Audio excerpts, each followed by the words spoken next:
ruang DK2 ya, kelompok 2 ya. Pada hari ini adalah pemicu yang kedua ya pada kelompok 2. Sebelumnya kita sudah membahas dan berdiskusi skenario-nya ya. Bagaimana kabarnya hari ini? Pada sehat semua? Alhamdulillah. Udah sarapan? Sudah. Pagi ada kuliah ya? Iya. Kuliah, yang artinya sudah minggu berapa nih? Kedua ya. Artinya penguatan materinya sudah banyak Pak ya? Oke, kita dulu ya. Muhammad Haji Alfredo, Muhammad Hafiz, Stefania Nataniela Harjanti, banyak banget panggilannya. Stefani, Resa Dila, ya. Nadila, ya. Nadila ada 2. Iya. Nadila Humaira. Jadi panggilannya Humaira, apa yang mana? Nadila. Dila, yang Nadila. Panggilannya Nadila. Nadila. Ros Hafat. Ya. Nur Audina. Ya. Siti Aisyah. Novik Irawan Saputra. Ya. Nadia. Ya. Oke. Kemarin sudah pertemuan pertama ya, hari Senin kemarin ya. Oke. Kita mulai ya. Siapa ketuanya? Tadi namanya siapa lupa lagi kan? Rosafa. Rosafa. Nah, ketuanya Rosafa kemarin ya. Oke, sudah siap, kita mulai ya. Oke, silahkan Rosafa. Mana pemicunya Rosafa? Skenario-nya. Oke, bersama-sama kita baca kembali ya pemicu. Ini pemicu yang kedua ya. Pengolongan panjang di kaki kuku ya. Lanjutkan Rosafa apa? Jadi untuk pemicu kita yang kedua, seorang laki-laki berusia 12 tahun datang ke poliklinik rumah sakit dengan keluhan ruang panjang kemerahan dan batang kaki sejak 1 minggu yang lalu. Keluhan awalnya berupa bentol kemerahan yang bertambah luas dan membentuk seperti benang berkelok-kelok. Keluhan berupa gatal dan panas terutama di malam hari, sehingga pasien sering menggaruk ruang tersebut. Pasien mengaku sering bermain di luar rumah tanpa menggunakan alas kaki, dan di lingkungan tempat tinggalnya banyak terdapat kucing dan anjing liar. Untuk riwayat alergi makanan dan obat-obat yang disangkal, riwayat tergigit serangga atau hewan kecil lainnya disangkal, riwayat penyakit kulit lain sebelumnya disangkal. Pada pemeriksaan fisik ditemukan pada regional pedis sinistra dan pelantar pedis dextra didapatkan pelat erythemanosa multiple berbentuk linear dan serpiginosa batas tegas, menimbul dengan panjang kurang lebih 6-9 cm, lebar kurang lebih 2 mm, dan untuk hasil pemeriksaan laboratorium ditemukan peningkatan yang sinoptik. Oke, itu skenario ya, terminologinya ini pasti sudah dicari kan? Ya. Oke, silakan. Sudah tahu ya aspek-aspek penilaiannya mungkin sebelumnya, karena sebelumnya bukan sama saya, sama Dokter Desi sudah disampaikan sama Dokter Desi, kan udah tahu ya semuanya pasti ya apa-apa saja yang harus dinilai. Jadi semuanya kalau diskusi diharapkan partisipasinya semuanya harus aktif ya.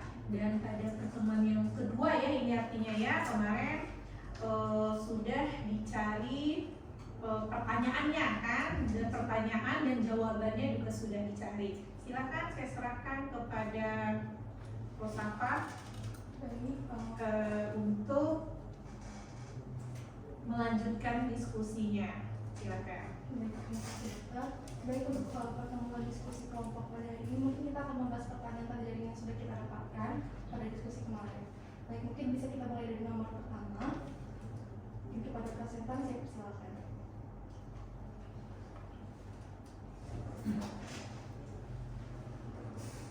Baiklah, terima kasih atas kesempatannya. Izinkan saya untuk menjelaskan mengenai pertanyaan terjaring nomor 1, yakni epidemiologi. Jadi dari apa yang telah saya cari, jawaban tersebut dari literatur yang saya baca, saya tidak mendapati epidemiologi yang menjelaskan secara spesifik mengenai infeksi cacing tambang apa saja yang dapat menginfeksi manusia. Akan tetapi epidemiologi yang saya dapat itu hanya menjelaskan secara umum. Nah, ini adalah persebaran wilayah dari infeksi cacing tambang. Nah, infeksi cacing tambang itu sendiri itu yang paling prevalensi dari hookworm yang berwarna kuning itu untuk daerah yang kurang dari 1%, kemudian daerah yang berwarna krim itu 1-10%, untuk yang berwarna orange itu 10-20%, untuk yang berwarna merah terang itu 20-50%, untuk yang berwarna merah gelap itu lebih dari 50%, untuk yang berwarna biru itu non endemik.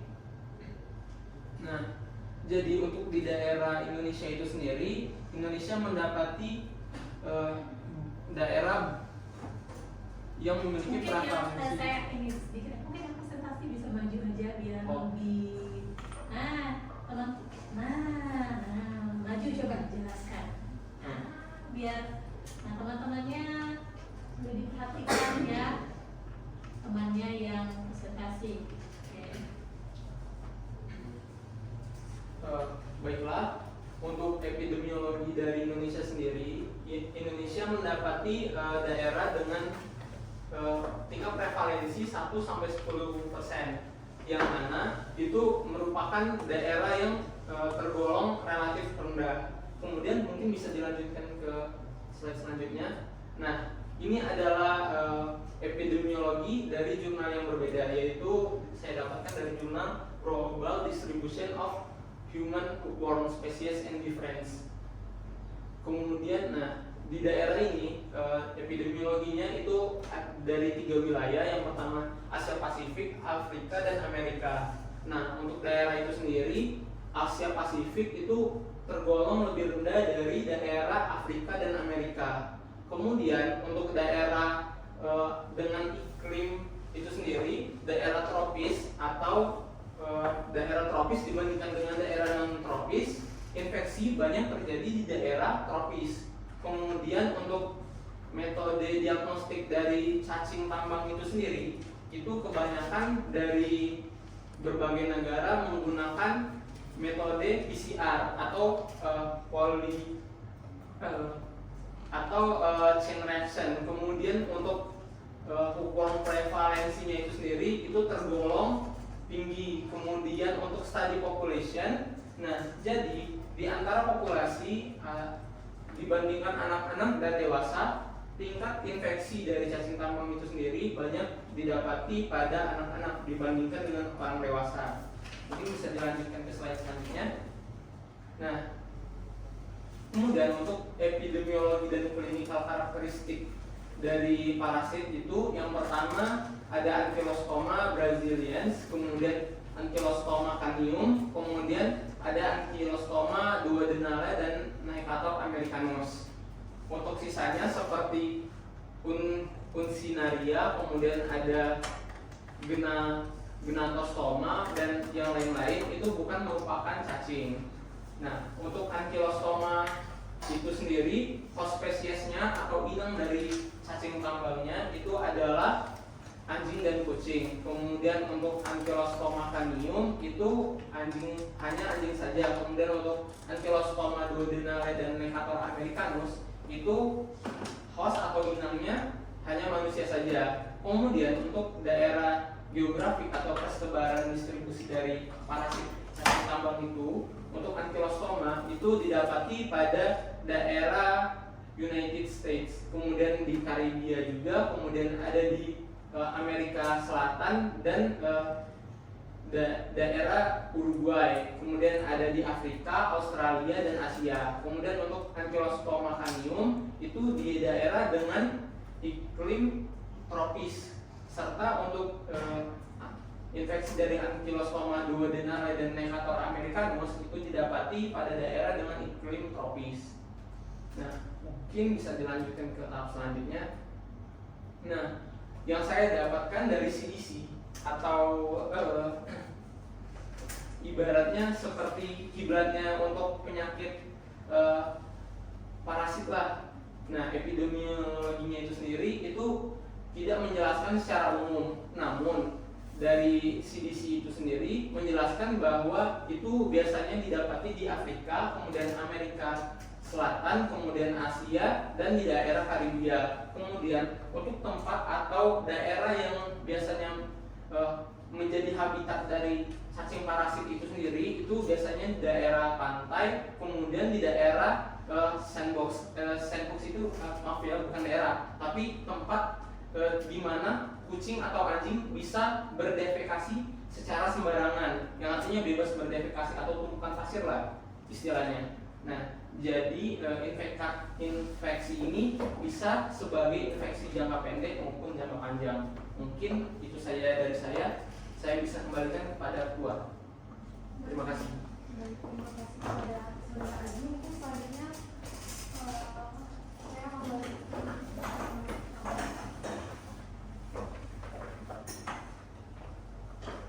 Mungkin sebelumnya tadi sudah dijelaskan dengan sangat baik epidemiologi dari persebaran cacing tambang oleh persebaran pertama. Selanjutnya yang saya akan jelaskan di sini adalah morfologi dari cacing tambang. Mungkin di sini tidak semua jenis dari cacing tambang saya masukkan, tetapi ini adalah beberapa jenis atau spesies cacing tambang yang sering menyebabkan penyakit pada manusia. Jadi yang pertama itu ada spesies dari genus Ankylostomia, yaitu Ankylostomia duodenale. Dengan morfologinya itu untuk cacing jantannya itu biasanya panjangnya itu berukuran 8 hingga 12 mm, sedangkan betinanya itu jauh lebih panjang, yang dimana panjangnya itu sekitar 10 hingga 15 mm. Dan juga untuk busa kopulatrixnya untuk di jantan dan betina itu ada, dan juga untuk morfologi dari busa kapsulnya itu terdapat 2 pasang gigi pada dinding ventralnya. Mungkin yang kedua itu ada spesies Necator americanus. Untuk morfologinya, untuk cacing jantan dewasanya itu berukuran 5 hingga 9 mm, sedangkan untuk betinanya itu juga lebih panjang, di mana panjangnya itu kisaran 9 hingga 11 mm. Dengan cacing jantannya itu berbusa dengan 2 spikula yang menyatu di ujung distal, dan juga ujung anterior pada cacing dewasanya itu memperlihatkan bagian motornya itu dengan pelat pemotong. Mungkin yang bisa kita lihat perbedaan signifikannya antara Ankylostomia duodenale dengan Necator americanus itu di bagian busa kapsulnya.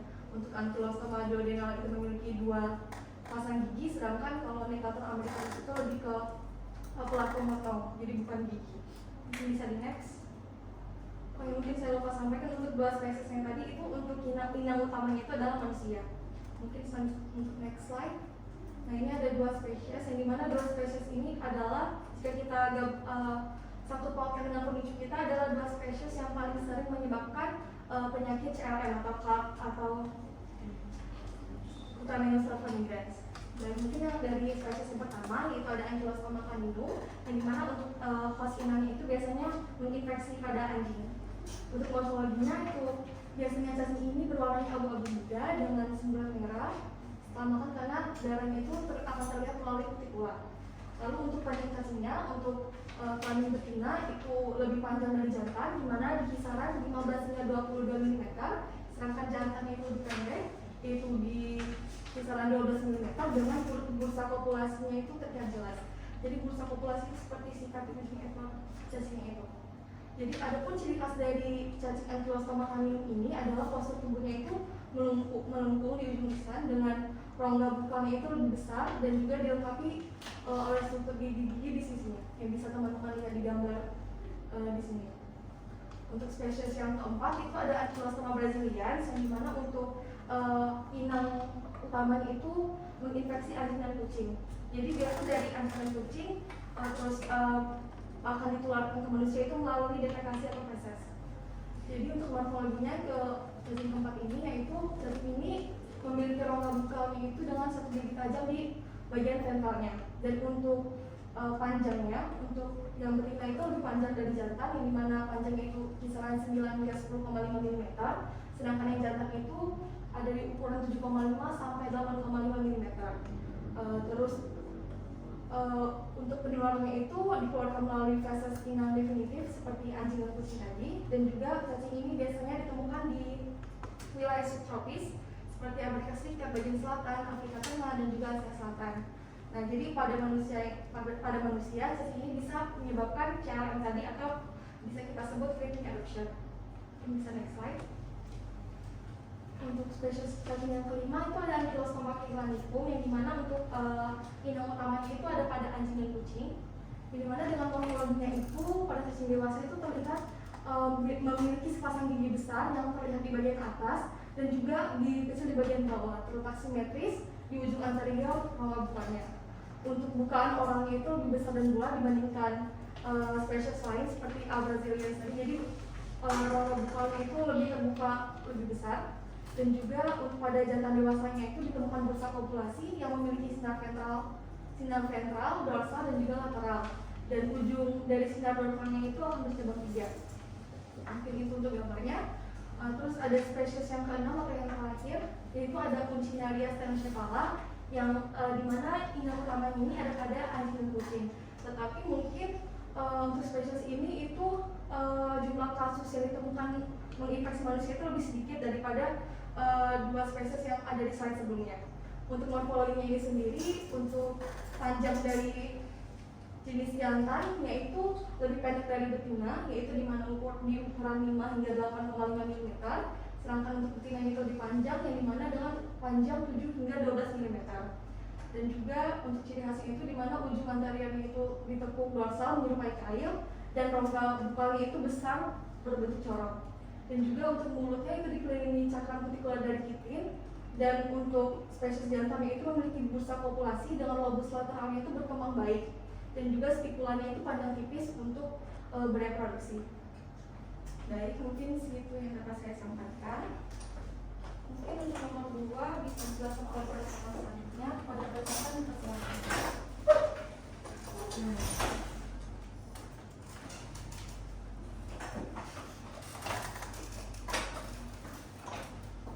Baik, terima kasih Ketua, izin dokter dan teman-teman semua. Jadi di sini saya akan menjelaskan pertanyaan nomor 2, yaitu jelaskan etiologi dan faktor risiko kasihan pada pemicu. Yang sudah kita ketahui bahwa pasien pada pemicu ini mengalami CLM atau Cutaneous larva migran. Jadi untuk etiologi sendiri, migran larva cacing tambang yang ditularkan melalui tanah atau Ankylostomatidae melalui kulit. Jadi untuk agen penyebab CLM, manusia paling sering menginfeksi saluran pencernaan dari inang definitif seperti yang sudah dijelaskan, yaitu anjing dan kucing, yaitu Ankylostoma brasiliensis, Ankylostoma caninum, dan Puncinaria stenocephala. Dan juga ternyata ada juga seperti sapi, yaitu Bunostomum plebotomum, sehingga menyebabkan lesi merayap pada kulit. Nah, untuk faktor resiko CLM ini saya mendapat 3, yaitu faktor perilaku, faktor lingkungan, dan faktor demografi. Untuk faktor perilaku sendiri yaitu 2, tidak menggunakan alas kaki dan sanitasi yang buruk. Ya sudah kita ketahui bahwa tidak menggunakan alas kaki ini merupakan faktor resiko yang paling banyak kita ketemukan pada pasien yang mengalami CLM, di mana jika seseorang tidak menggunakan alas kaki terus berjalan di tanah yang sudah terkontaminasi oleh cacing tambang atau feses dari inang yang seperti anjing, kucing maupun sapi, itu pasti lebih mudah untuk terkena infeksi CLM ini. Dan juga sanitasi yang buruk, yang dimana jika seseorang memiliki lingkungan yang dia memiliki tanah yang sudah banyak terkontaminasi oleh feses anjing dan kucing, itu maka lebih mudah untuk terkena CLM. Yang kedua itu faktor lingkungan. Jadi ada lingkungan tropis dan subtropis, terus keberadaan anjing dan kucing tadi. Jadi untuk lingkungan tropis dan subtropis, jadi untuk infeksi CLM ini itu lebih sangat mudah menginfeksi pada lingkungan yang tropis dan subtropis. Jadi suhu hangat atau kelembapan yang tinggi itu memudahkan untuk larva atau telur cacing tambang itu lebih mudah untuk berkembang pada suhu yang lembab dan hangat. Dan juga untuk keberadaan anjing dan kucing. kucing. Yang sudah kita ketahui bahwa CLM ini yang paling banyak itu anjing dan kucing. Yang dimana kalau misalnya feses anjing dan kucing ini memiliki tertular dari larva cacing tambang, itu terus terkena kepada manusia, itu lebih mudah untuk mengalami CLM. Terus yang kedua itu faktor demografi, yaitu usia dan jenis pekerjaan. Jadi untuk usia sudah kita ketahui bahwa seperti anak-anak itu sering keluar atau bermain tanpa menggunakan alas kaki, dan itu sangat memudahkan untuk terkena dari infeksi CLM. Terus jenis pekerjaan, jadi jenis pekerjaan ini yang sering kita temuin itu adalah ya sering terkontaminasi dengan tanah, seperti tukang kebun dan petani. Jadi lebih mudah untuk terkena dari infeksi CLM ini. Mungkin itu saja dari saya. Terima kasih.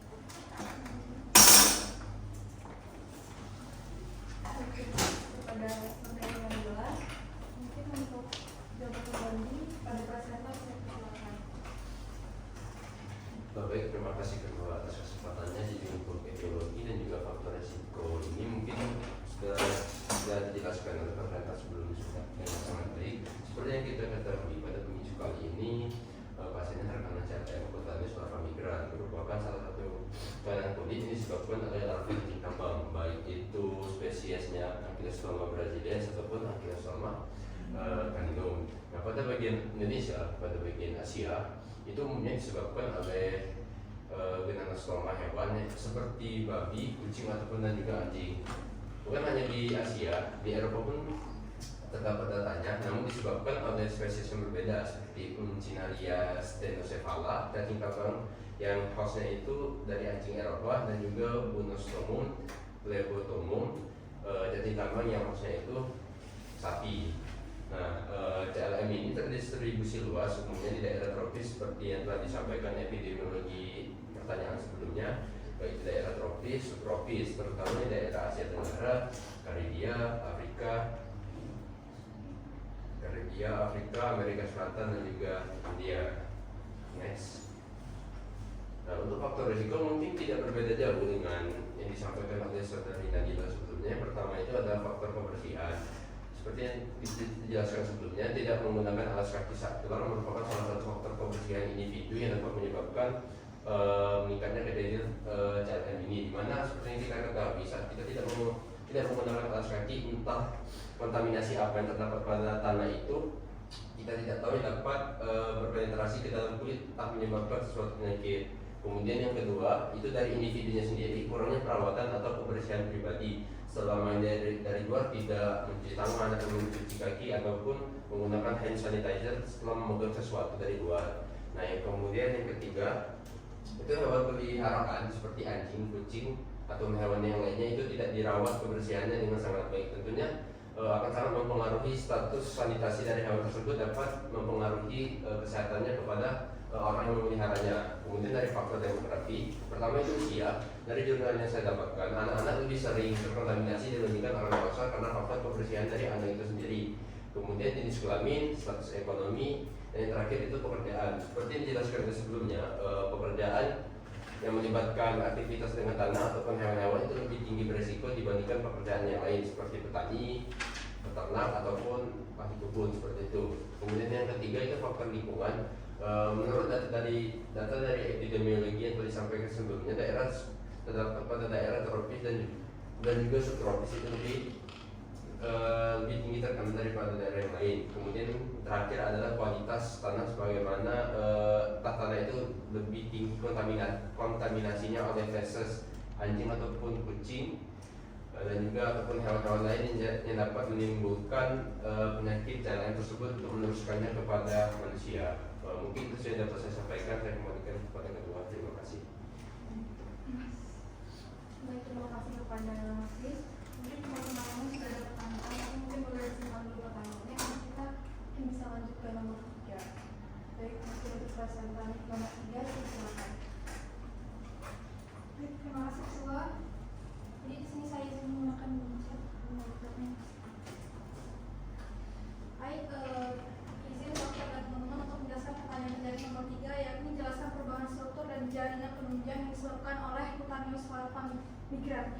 Nah, pada pemicu kali ini itu pada pasien itu mengalami lesi serpiginosa seperti pada gambar ini, yang ini. Dan namun bedanya pada gambar ini yang saya temukan di jurnal Cutaneous migran jurnal India Dermatological Leprol itu ada gula di bagian dari tengahnya, yang ini dan yang ini. Nah, pada bagian histopatologi pada gambar histologinya itu terdapat ortokeratosis. Ortokeratosis itu ditandai dengan adanya basket wave pada stratum corneum. Nah, basket wave itu ditandai dengan adanya celah ini yang putih-putih ini. Ini yang dinamakan ortokeratosis. Nah, lalu ada bula intraepidermal. Bula intraepidermal ini adalah bentuk adanya gelembung pada bagian sel epidermis. Nah, bisa kita lihat pada gambar ini ada sedikit gelembung. Nah, ini yang dinamakan bula intraepidermal. Lalu ada sponiosis. Sponiosis itu ditandai dengan adanya pembengkakan dan penumpukan cairan di sel epidermis. Nah, ini bagian yang besar ini disebut dengan sponiosis. Lalu ada pelebaran atau vasodilatasi pembuluh darah. Nah, pada gambar ini pembuluh darahnya itu ada di bagian ini. Nah, pada normalnya pembuluh saluran ini saluran tidak selebar ini, namun ketika mengalami vasodilatasi pembuluh darahnya akan melebar. Lalu ada exositosis limfosit. Exositosis limfosit ini sendiri pada gambar histologi ini. Enggak, saya koreksi. Ini pembesarannya.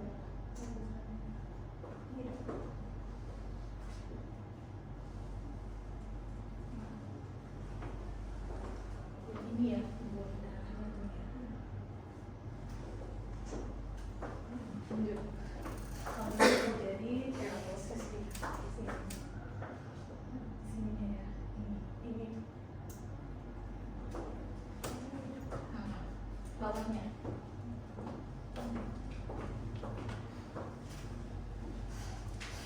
Ya, lanjut. Baik, selanjutnya ada terjadinya exositosis limfosit. Namun pada gambar ini sepertinya tidak terlalu kelihatan di bagian mana exositosisnya karena resolusi yang kurang HD. Namun exositosis limfosit ini dikeluarkannya granul-granul dari limfosit menuju ke arah stratum corneum ini. Namun di gambar ini tidak begitu terlihat. Lalu banyaknya eosinofil seperti yang terlihat di gambar sebelahnya. Bagian yang ini dipenuhi oleh banyaknya eosinofil atau sel-sel radang. Nah, pada gambar selanjutnya itu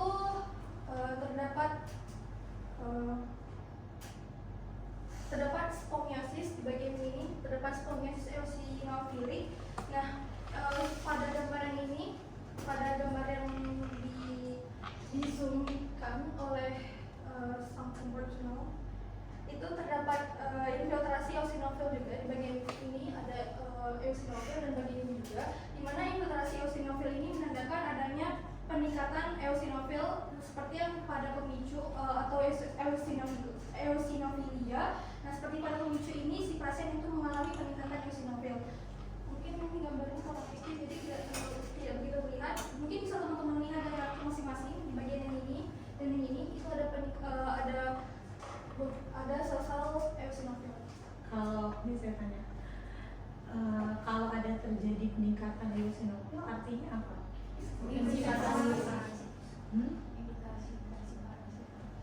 Ya.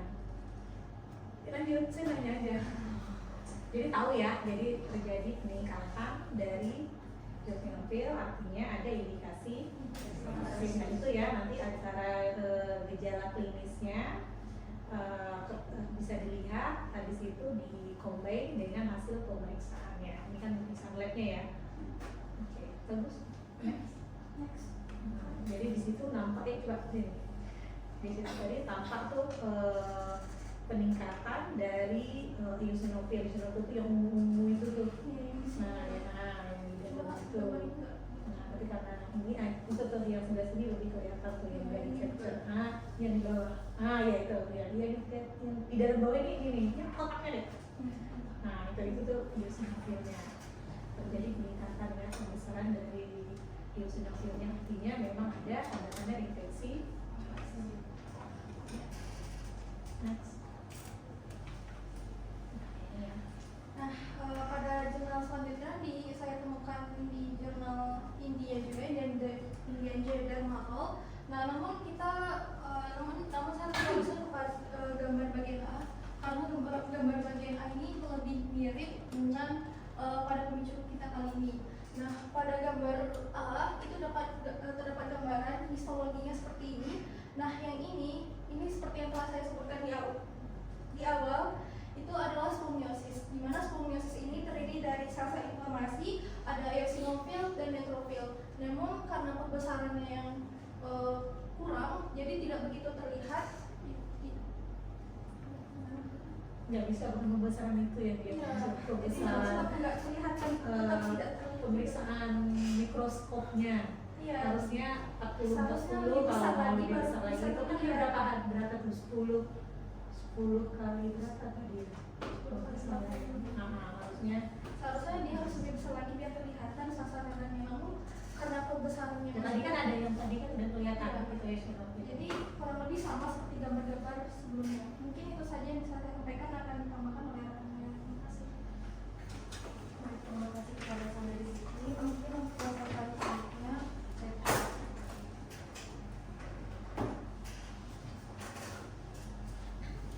Baiklah, mengenai jawaban pertanyaan dari nomor 3, sebelumnya telah disampaikan oleh rekan saya Siti Fadila, Siti Aisyah dengan sangat baik. Namun izinkan saya untuk menjelaskan dan menambahkan apa yang menurut saya kurang. Jadi ini adalah contoh lain atau gambar lain dari serpiginosa, lesi akibat dari infeksi cacing lambang. Kemudian mungkin bisa dilanjutkan ke slide selanjutnya. Nah, ini adalah penampakan histologi bagaimana larva filariform menginfeksi pada otot monkey atau monyet di sini. Kemudian ini adalah penampakan histologi apabila cacing tersebut menginfeksi pada bagian epidermis. Mungkin bisa dilanjutkan ke slide selanjutnya. Nah, pada slide ini daerah di sini merupakan daerah serpiginosa atau terjadinya terbentuknya ruam akibat migrasi dari CLM itu sendiri. Kemudian pada daerah ini juga nantinya akan ada eosinofil dan neutrofil serta PMN yang lain. Mungkin bisa dilanjutkan. Nah, ini adalah gambaran mengenai histologi yang lebih jelas. Terlihat adanya neutrofil dan eosinofil. Nah, neutrofil dan eosinofil, khususnya eosinofil itu lebih erat kaitannya dengan infeksi cacing parasit. Nah, eosinofil juga disebut sebagai sel pembunuh cacing. Mungkin itu saja yang dapat saya sampaikan. Saya kembalikan kepada keluar. Terima kasih. Terima kasih kepada saudara Aji. Mungkin dari 3 nomor yang tadi sudah dibahas, apakah ada teman-teman yang ingin bertanya? Sudah cukup? Baik, sudah cukup. Mungkin kita bisa lanjut ke nomor selanjutnya, yaitu pada presentan dan silakan.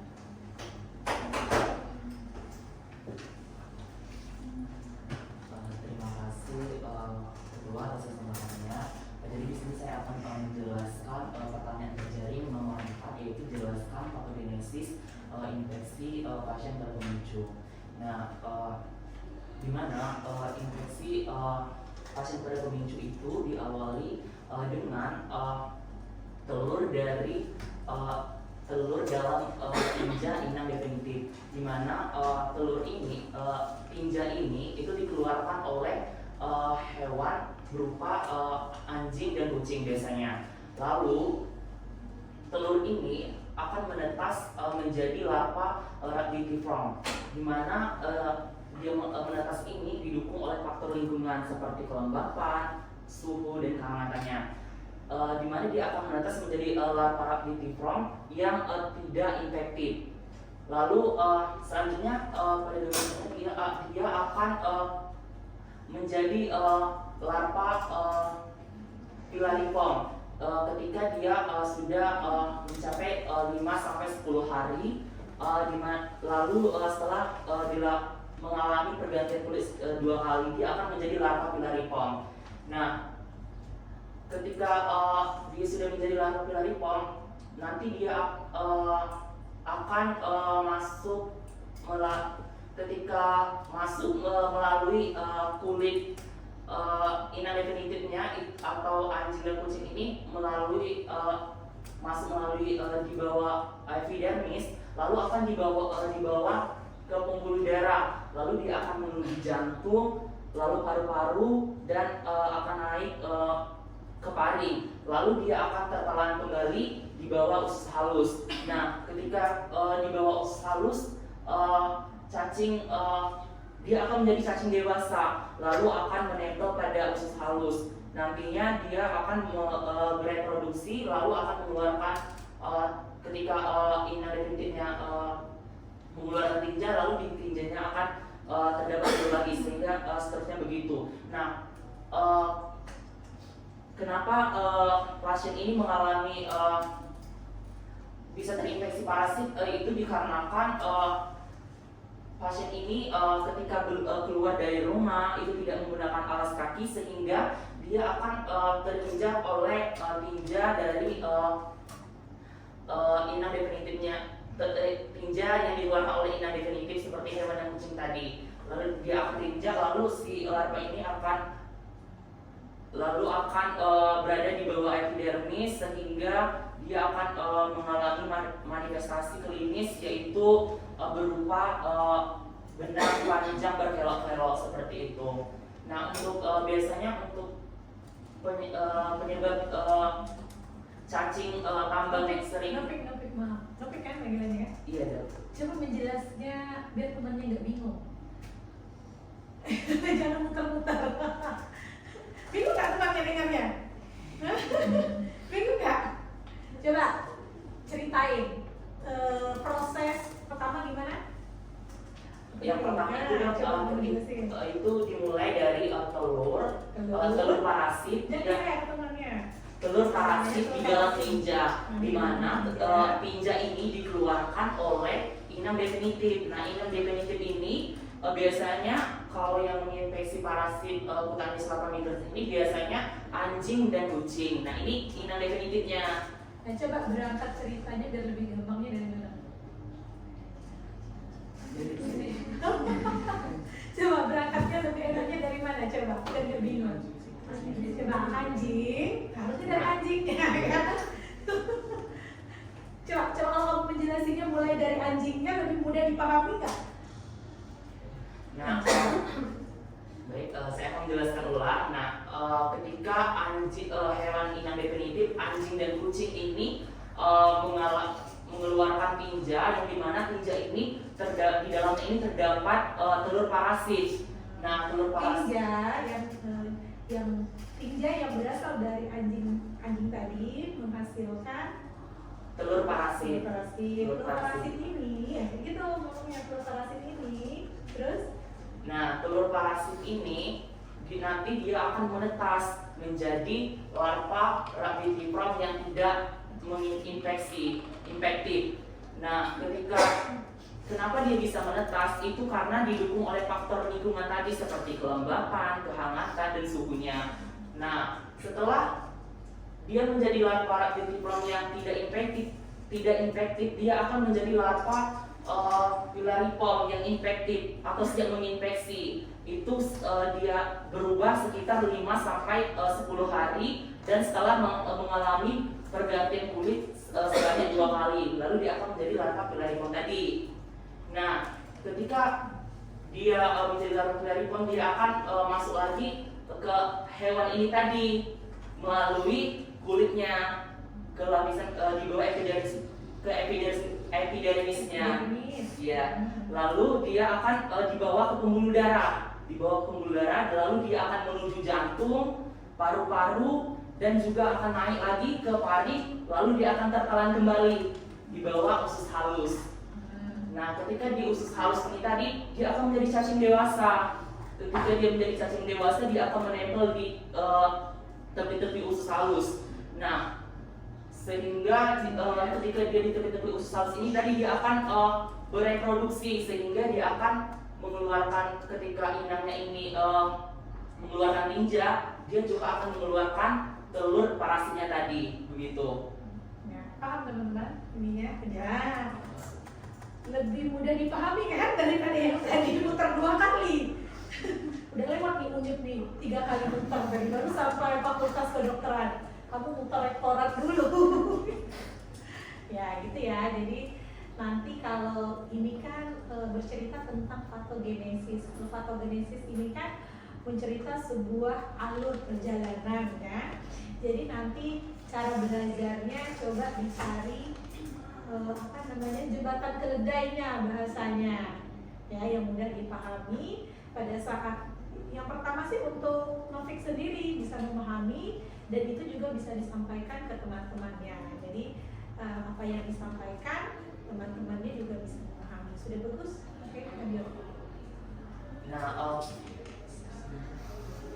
Nah, kenapa pasien ini mengalami infeksi itu karena dia kan pasien pada pemicu itu kan sering keluar rumah, terus di lingkungannya itu terdapat anjing liar dan kucing liar. Nah, ketika dia bermain di luar itu dia tidak menggunakan alas kaki dan menginjak si feses dari inang definitifnya, sehingga si pasien itu terikut terinfeksi, sehingga akan menimbulkan manifestasi klinis sesuai dengan pemicu. Itu bentuknya itu benang berkelok panjang-panjang ya. Ya, oke. Sudah? Sudah. Terima kasih atas kesempatannya, saya kembalikan kepada Dr. Baik, terima kasih kepada pasien yang pertama. Mungkin untuk pasien kedua, menjelaskan pada pasien kedua saya bersilakan. Pertanyaan jejaringnya gimana ya? Pertanyaan yang sudah kalian ini gimana ya? Tapi saya belum. Oh ya.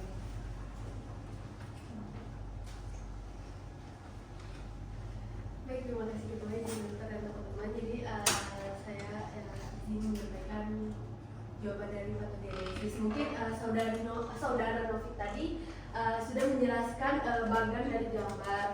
Nah, jadi di sini saya ingin menjelaskan mengenai alurnya.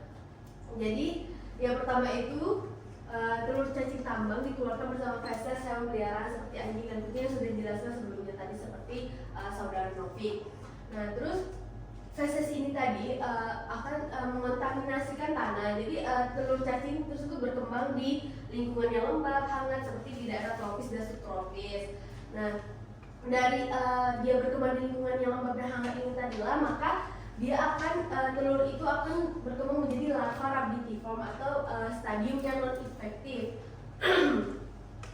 Selanjutnya akan menjadi larva filariform, di mana larva filariform ini adalah stadium infektif dari cacing tambang itu.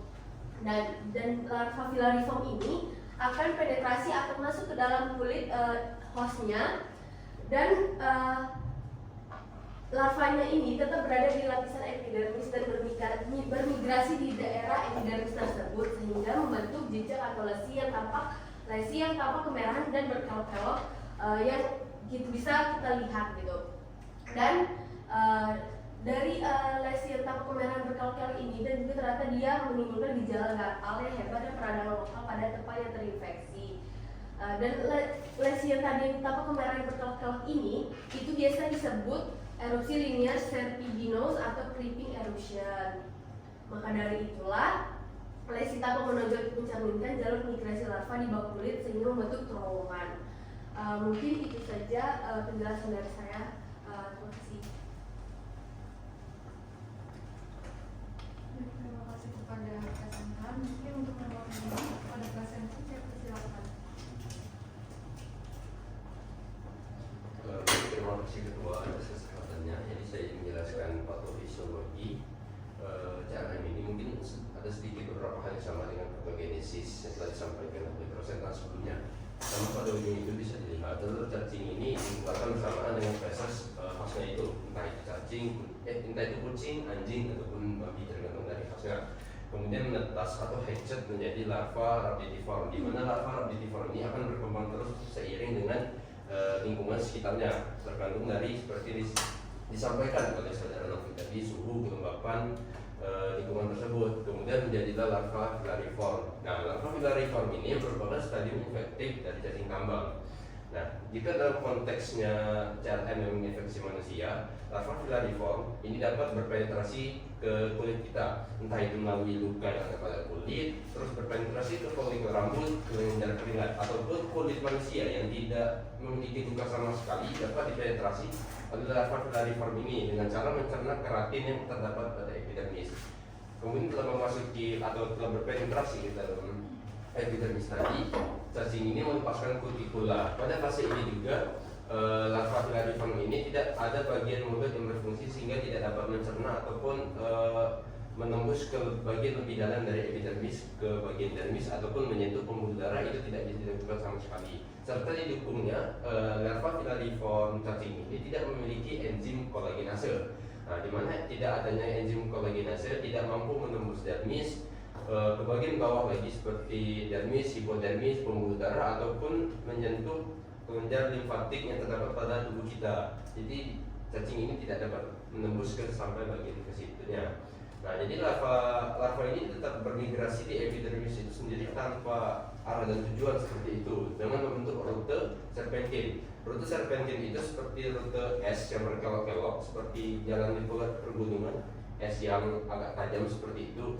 Nah, untuk kecepatan bermigrasinya itu bisa 2 mm hingga 2 cm per hari, tergantung dari jenis atau spesies dari larva yang menginfeksi manusia tersebut. Nah, yang terakhir, larva tersebut akhirnya menetaplah di epidermis atau di subkutan, ya berkelok-kelok aja di situ dan akan mati dalam waktu biasanya 2-8 minggu. Nah, karena tidak dapat menyelesaikan siklus hidupnya, maka disitulah sampai akhir sampai 2-8 minggu tersebut tanpa menyelesaikan siklus hidup dari larva tersebut. Namun akan membekas seperti serpiginosa yang tebal tadi yang menimbul tadi, yang menyebabkan rasa gatal yang sangat hebat terutama di malam hari, yang apabila digaruk terus dapat menimbulkan infeksi sekunder seperti ruam yang kemerahan. Mungkin itu saja dapat saya sampaikan. Saya kembalikan kepada ketua. Terima kasih. Baik, terima kasih kepada saudara Hafiz. Mungkin selanjutnya kepada presenter yang dipersilakan. Terima kasih kesempatannya ketua di sini kita dengan rekan-rekan untuk menjelaskan mengenai patofisiologi pasien pada pemicu. Nah, patofisiologi secara umum saya rasa itu sama persis dengan yang presentasi sebelumnya, tapi saya tambahkan ke mungkin slide selanjutnya. Itu saya membahas tentang aspek molekuler gatal yang terjadi pada pemicu, di mana si pasien pada pemicu itu mengalami gatal yang lumayan hebat, itu lumayan kuat gatalnya. Nanti dibahas mengenai aspek kenapa di malam hari itu lebih hebat. Nah, tadi kita bahas dulu dari larva menembus epidermis dan mereka mengeluarkan hyaluronidase, yaitu yang akan memecahkan hyaluronid, dan protease yang memecahkan protein yang ada di epidermis untuk yang memecahkan matriks ekstraseluler pada epidermis. Kemudian sel sekunder seperti keratinosit dan sel mas pada imun. Jadi sel-sel imun itu akan diaktifkan untuk melepaskan berbagai mediator inflamasi seperti termasuk sitokin. Untuk aspek gatal itu yang paling berperan itu interleukin 2 dan interleukin 6 yang merupakan ya mediator gatal yang bergantung pada histamin. Jadi histamin berperan dalam patofisiologi gatal ini. Nah, kemudian akhir-akhirnya itu si mediator inflamasi ini akan mengeluarkan neuron positif, yaitu mediating itching related signaling pathways pada kulit yang akan merespons molekul gatal yang dapat dilepaskan oleh sel-sel sekunder seperti sitokin dan keratinosit dan sel mas. Kemudian reseptor MRGPR itu pada akson neuron perifer kulit dari epidermis akan mendeteksi molekul tersebut, ya termasuk tadi ya EL2 dan EL6 yang akan mengirimkan sinyal melalui serat afferent sensorik yang menuju ke sumsum tulang belakang, yang dimana ditanya itu mediator interleukin IL-2 dan IL-6 itu akan mengaktifkan serabut yang disebut C fibers yang kemudian mengirimkan sinyal ke dorsal horn di sumsum tulang belakang. Kemudian sinyal tersebut diteruskan melalui sumsum tulang belakang menuju ke nuklei lamina di talamus berfungsi sebagai stasiun relay, dan dari talamus sinyal gatal diteruskan ke area somatosensori di korteks cerebral, di mana otak memproduksi sensasi gatal yang dirasakan dan memicu keinginan untuk menggaruk. Untuk jurnalnya itu saya ambil dari jurnal yang memang membahas tentang gatal secara umum, karena kalau kasus CLM itu tidak ada yang membahas secara spesifik, tapi saya rasa itu karena berperan dalam histamin itu jurnal ini lumayan relevan. Kemudian untuk mungkin izin next slide. Nah, kemudian untuk peningkatan eosinofil, jadi kita tahu kalau eosinofil akan berperan penting dalam respon imun terhadap infeksi parasit seperti cacing tambang dengan antibodi IgE yang membantu mengendalikan infeksi. Nah, akan terjadi pengenalan infeksi, kemudian ada aktivasi dan peningkatan eosinofil di sumsum tulang yang dipicu oleh sitokin, terutama interleukin 5, dan akan terjadi peningkatan kadar eosinofil kationik protein yang tinggi dalam plasma yang menunjukkan eosinofil aktif dan melepaskan eosinofil kationik protein yang akan menghancurkan parasit. Kemudian ada kadar CCL11 yang lebih tinggi yang berfungsi untuk menarik eosinofil ke lokasi infeksi, di mana tadi lokasi infeksinya adalah di epidermis. Kemudian interaksi dengan tingkat infeksi, di mana kalau CCL11 itu sudah digunakan, akhirnya kadar CCL11 itu akan menurun. Kemudian eosinofil akan bekerja, yaitu melepaskan granula berisi zat toksik yang akan membunuh si parasit. Akhirnya eosinofil itu terproduksi secara banyak pada infeksi parasit. Mungkin next slide. Benar. Patogenesis. Yang bagusan. Oh, udah dia jelasin. Nah, ini sama nanya. Ini barusan dijelasin ya. Ini kan patogenesis kan, peningkatan eosinofil kan? Patofisiologi. Patofisiologi yang tadi, yang patogenesis tadi mana? Tadi siapa yang menjelaskan?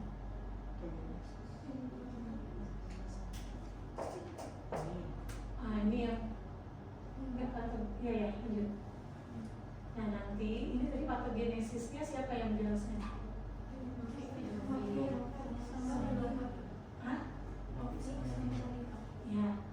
Ya, ini kan saya lihat sebenarnya sama dengan patofisiologinya tadi ya, nanti berangkat dari sini. Ini kan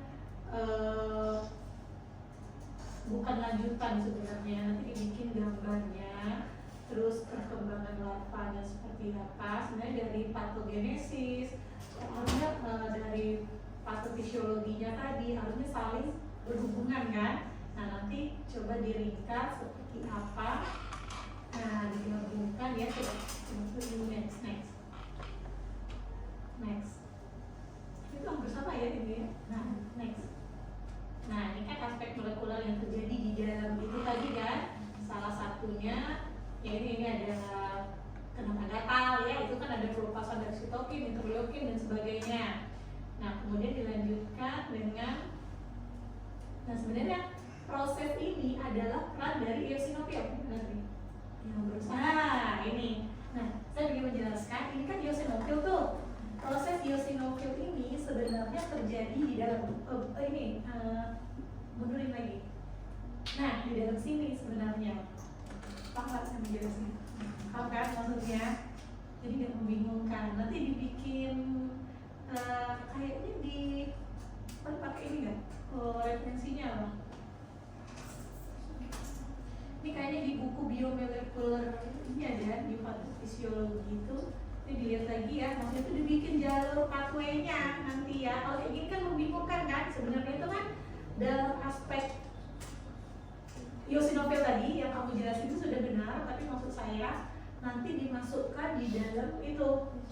Nah ini sebenarnya kerja eosinofil itu kan dari pelepasan dari ini kan, benar kan? Nah nanti coba di-create-nya lebih bagus, jadi nggak terlalu banyak slide dan juga lebih lebih mudah untuk dipahaminya. Nah, eosinofil tadi itu bagian dari ini sebenarnya. Nah, itu kan dia bekerja di situ tuh, ya kan? Nah, bekerjanya di aspek, maksudnya di interleukin itu tuh. Nah, sitokin, interleukin di situ tuh, antihistamin di situ tuh dia bekerjanya tuh, terjadilah pelepasan dari eosinofil itu lah di situ. Nah, ya. Nanti dibikin ininya biar lebih gampang. Nah kalau kayak gini kan pusing ya. Nah sebenarnya ini tuh bukan step-stepnya, tapi proses terjadi, ya, paham nggak? Bukan stepnya, bukan langkahnya. Sebenarnya sudah terjadi peningkatan itu ya, eosinofilik, kationic protein. Nah kemudian dia selanjutnya mengaktifkan. Jadi nanti dibikin bagannya. Kalau kayak gini kan membingungkan ya membacanya. Ya dibikin ini aja kayak apa namanya tuh, jembatan keledainya nanti ininya, terus ya dibikin lebih menarik ya untuk berikutnya. Next. Mungkin saya lanjutkan. Iya silakan. Untuk pada pemicu tadi si pasien merasakan gatal yang hebat pada malam hari, itu saya hubungkan dengan konteks jam sirkadian, di mana histamin yang dilepaskan selama reaksi. Untuk jurnal ini membahas tentang lagi, tapi saya rasa untuk konsep inflamasi itu masih relevan, di mana histamin itu akan lebih aktif terutama pada malam hari. Nah pada waktu tersebut di jurnal ini membahas tentang bagaimana peningkatan pelepasan histamin itu berhubungan dengan eksposur alergen seperti debu di rumah. Nah, itu dibahas efektivitas antagonis reseptor H1 yang dapat menghambat efek histamin itu lebih efektif pada malam hari, sehingga proses inflamasinya itu setelah diberikan antagonis reseptor H1 itu inflamasinya secara drastis itu rendah, sehingga waktu sirkadian itu akan mempengaruhi proses inflamasi, di mana histamin itu dilepaskan lebih banyak pada malam hari. Itu saja dari saya. Mungkin nanti saya akan perbaiki dok untuk digabungkan. Kalau ini pertanyaannya, sebelum saya bertanya, ini artinya pertanyaannya kenapa pasiennya merasa pada malam hari lebih gatal gitu ya? Ya artinya jawabannya adalah kenapa? Karena antihistamin pada malam hari Histaminnya itu lebih aktif dilepaskan. Mungkin itu ya jawabannya. Oke, next. Saya kembalikan ke bawah. Ini mungkin nomor 6. Nanti dibikin itu ya. Itu nomor 6 kepada presentasi siswa.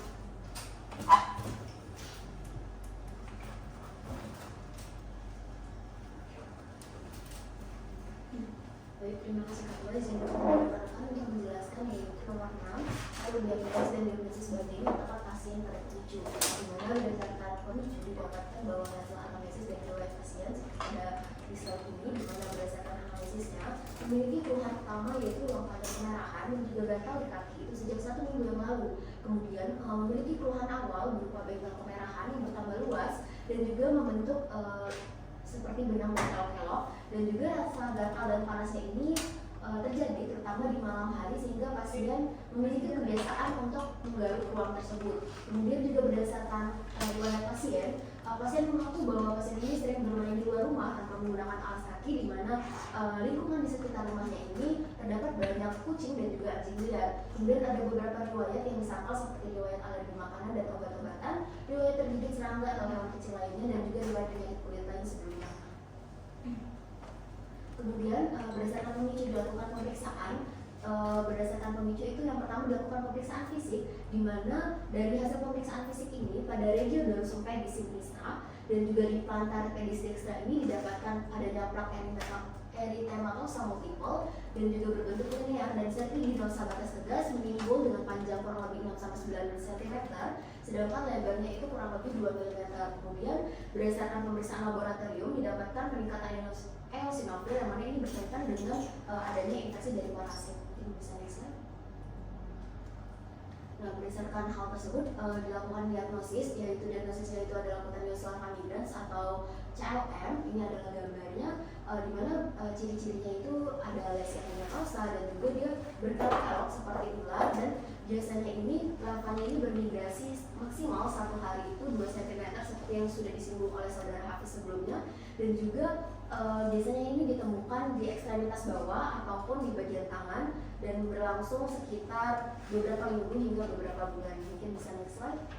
Kemudian ini ada dari diagnosis banding. Yang pertama itu ada skabies, di mana untuk skabies ini sendiri biasanya itu ada lesi, papula seperti itu. Akan tetapi yang membedakannya adalah di mana untuk skabies ini dia bentuknya lebih mengacak, tidak teratur. Sedangkan untuk dermatitis kontak alergi, dia juga ciri-cirinya itu ada terjadi pembengkakan, kemudian ada ruang gatal merah seperti itu. Akan tetapi biasanya dermatitis kontak alergi ini bisa diketahui dari riwayat anamnesis pasien, yang mana pasiennya ini berkontakan dengan suatu penyebab dari alergi. Mungkin bisa next slide.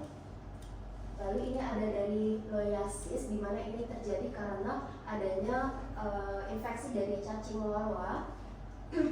Untuk manifestasi klinisnya itu ada seperti gatal juga, tetapi untuk yang membedakannya itu adalah adanya migrasi dari cacingnya itu di bagian mata, di bagian bawah sini. Mungkin bisa next slide. Kemudian ada juga granuloma anulare, di mana ini terlokalisasinya ini dapat muncul sebagai plakat erythematosa, yang mana dia berbentuk cincin. Yang bagian A itu berbentuk cincin tunggal, sedangkan yang B ini berbentuknya jamak. Ini bisa next slide lagi.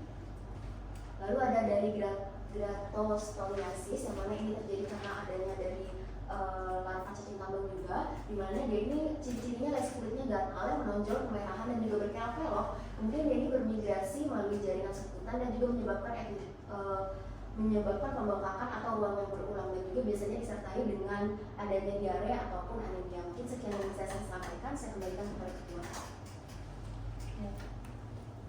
Terima kasih kepada saudari Nadia. Mungkin untuk jawaban kembali kepada Profesor selanjutnya, saya persilakan.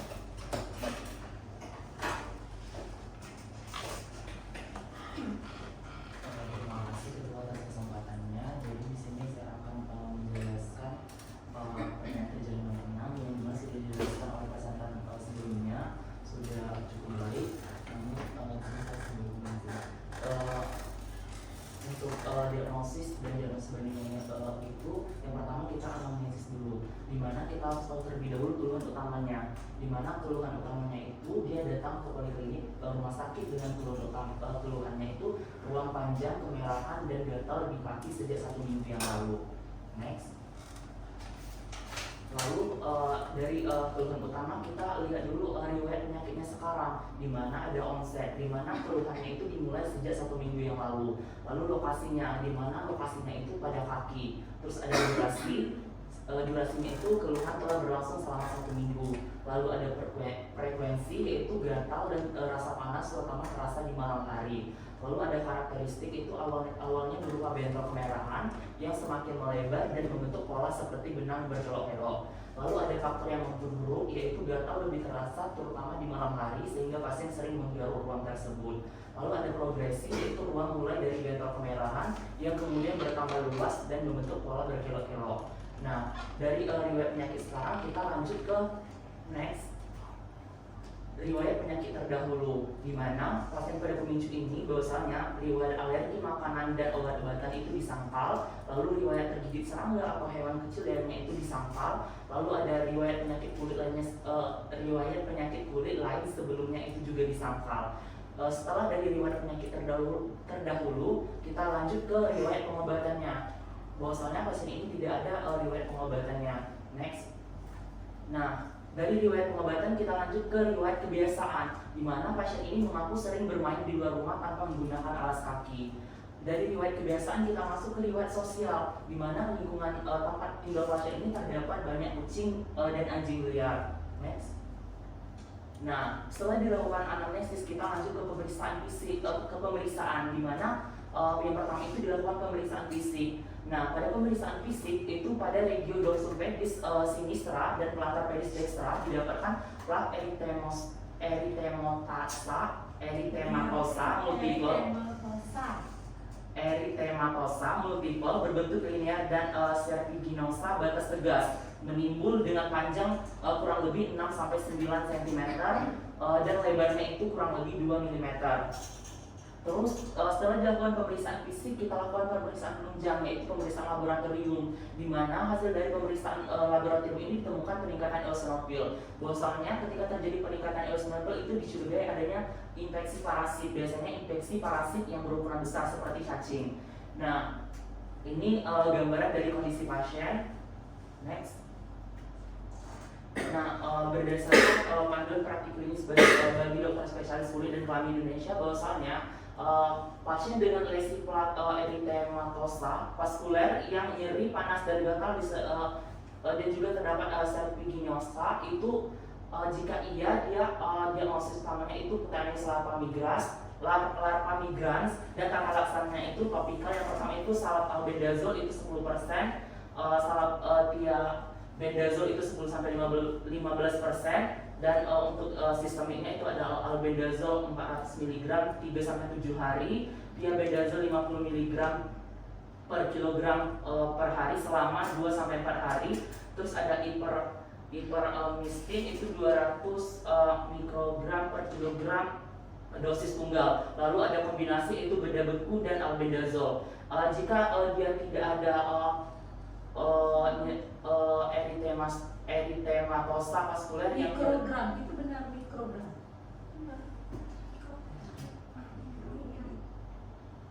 Iya. Mikrogram.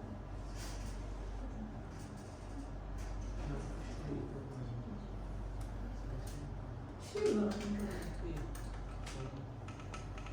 Ada pastikan lagi ya nanti ya. Lalu jika dia tidak mengalami erythematosa vaskuler yang nyeri, panas, gatal dan tidak ada juga serpiginosa, jika tidak dia diagnosis bandingnya yaitu herpes zoster, dermatitis penata, lalu ada pinatos pomiasis, lalu ada dracuniliasis, tinea capitis dan scabies. Lalu untuk pasien pada pemicu ini, untuk diagnosis utamanya itu ada creeping eruption atau Cutaneous larva migrans. Untuk definisinya itu penyakit yang disebabkan oleh cacing tambang yang seharusnya hidup pada hewan. Contohnya itu cacingnya itu ada Ankylostoma brasiliensis, Ankylostoma canino, Uncinaria stenocapla, terus ada Bunostomum plebotomum. Next. Nah, untuk diagnosis bandingnya itu sama, kurang lebih sama seperti presentasi sebelumnya. Ada dermatomiasis, yaitu infeksi ini terjadi karena mengkonsumsi makanan yang tidak dimasak dengan benar seperti ikan air tawar, belut, katak, burung dan reptil. Terus ada dracunculiasis, yaitu infeksi yang disebabkan oleh parasit cacing Guinea, dimana seorang akan terinfeksi ketika meminum air yang terkontaminasi. Lalu ada scabies, yaitu kondisi sangat gatal dan menular pada kulit yang disebabkan oleh tungau kecil di dalam kulit. Next. Terus ada tinea corporis, yaitu infeksi jamur pada tubuh mirip dengan bentuk tinea lainnya. Secara khusus ini adalah jenis dermatocitosis yang muncul pada lengan dan kaki, terutama pada kulit yang gundul. Terus ada herpes zoster, yaitu reaktivitas virus cacar dalam tubuh sehingga menyebabkan ruam yang menyakitkan. Terus ada dermatitis penata, yaitu radang kulit akibat gigitan, paparan liur hingga kontak dengan bagian tubuh dari serangga. Salah satu serangga yang terkenal bisa menyebabkan muncul kondisi ini adalah tomcat. Next. Mungkin sekian dari saya kembali kepada Tuhan. Baik, terima kasih kepada saudara Rosti. Mungkin setelah 3 nomor barusan yang sudah kita bahas, apakah ada teman-teman yang ingin bertanya? Dan kepada saudara Adi dipersilakan. Ya, saya nanti Pak lanjut dulu. Baiklah. mengenai patogenesis infeksi dari Ini pertanyaan terakhir. tambang. Oke, jelaskan komplikasi pasien ya. Nah, mengenai patogenesis infeksi dari enzim tambang di nomor 4.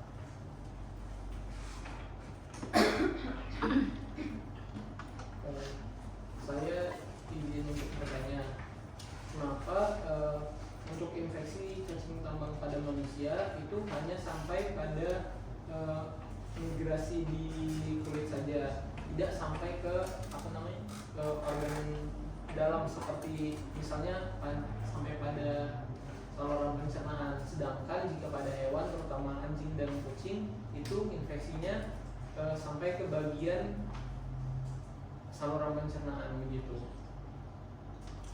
Baik, mungkin itu saja. Terima kasih. Jadi mungkin kepada pertanyaan untuk nomor 4, apakah sudah bisa dijawab atau ditambahkan terlebih dahulu? Baik, kepada saudari Nalila dipersilakan. Baik, terima kasih saudara Aji atas pertanyaannya. Saya izin menjawab. Bagi teman-teman yang memiliki pendapat lain boleh atau untuk berpendapat. Jadi sesuai dengan yang juga ada di patofisiologi yang Hafiz jelaskan tadi bahwa cacing tambang yang mana larva filariform itu tidak memiliki enzim kolagenase untuk menembus dermis dan pembuluh darah atau limfa. Dan juga saya temukan jurnal bahwa dermis itu bagian yang sedikit tebal, jadi membutuhkan enzim kolagenase dan satu lagi itu enzim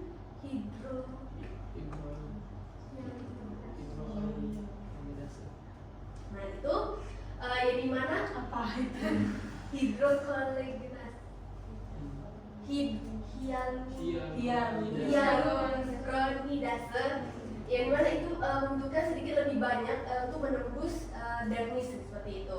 Mungkin itu saja jawaban dari saya. Mungkin ada teman-teman ada yang ingin berpendapat. Terima kasih.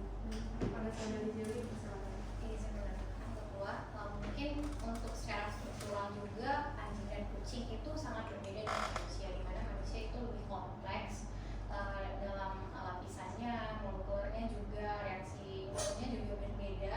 Jadi untuk Ankylostoma brasiliensis sama yang satu lagi itu apa? Caninum itu akan responnya juga berbeda karena secara struktural itu berbeda, lebih kompleks yang manusia dibandingkan kucing dan hewan, dan juga karena secara imun juga iya dong. Secara proteksi yang manusia lapisannya itu lebih siap untuk melawan si Ankylostoma brasiliensis. Itu saja saya kembalikan lagi. Terima kasih kepada saudari Jelly. Mungkin kepada saudara Aji, apakah jawabannya sudah bisa diterima? Jadi larva cacing tambang tidak dapat menembus kulit manusia itu dikarenakan tidak memiliki enzim kolagenase dan hyaluronidase. Ada hewan tidak memiliki itu. Pada si parasitnya loh tidak memiliki enzim hyaluronidase dan kolagenase, jadi tidak bisa menembus. Dia tidak mampu menembus bariernya.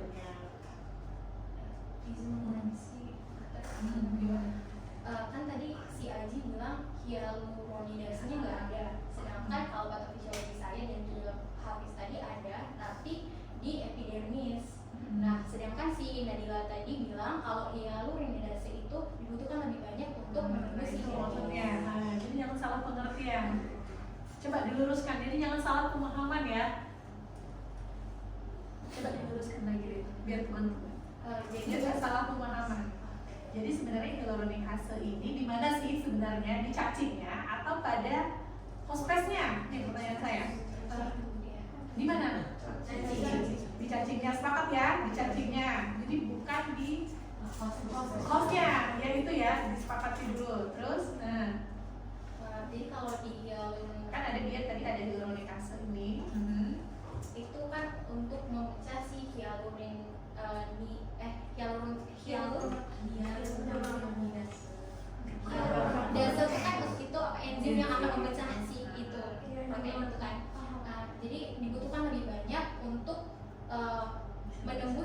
diagnosis tadi. Kalau Kalau dia banyak dia mampu menembuskan kan gitu. Kalau dia jumlahnya tidak banyak dia tidak sampai targetnya. Nah itu sudah paham ya. Jadi nanti lanjut apa lagi nanti saya kasih feedback. Oke ya. Kemudian biomolekulernya ini sangat menarik. Nanti jika dikemasnya lebih menarik. Nah, lagi mau pertanyaan ya Mas ya? Kita mau jelaskan komplikasi ya? Jelaskan komplikasi. Boleh silakan. Mungkin kita bisa lanjut ke nomor selanjutnya. Itu nomor 7. Baik, mungkin kepada presenter dipersilakan.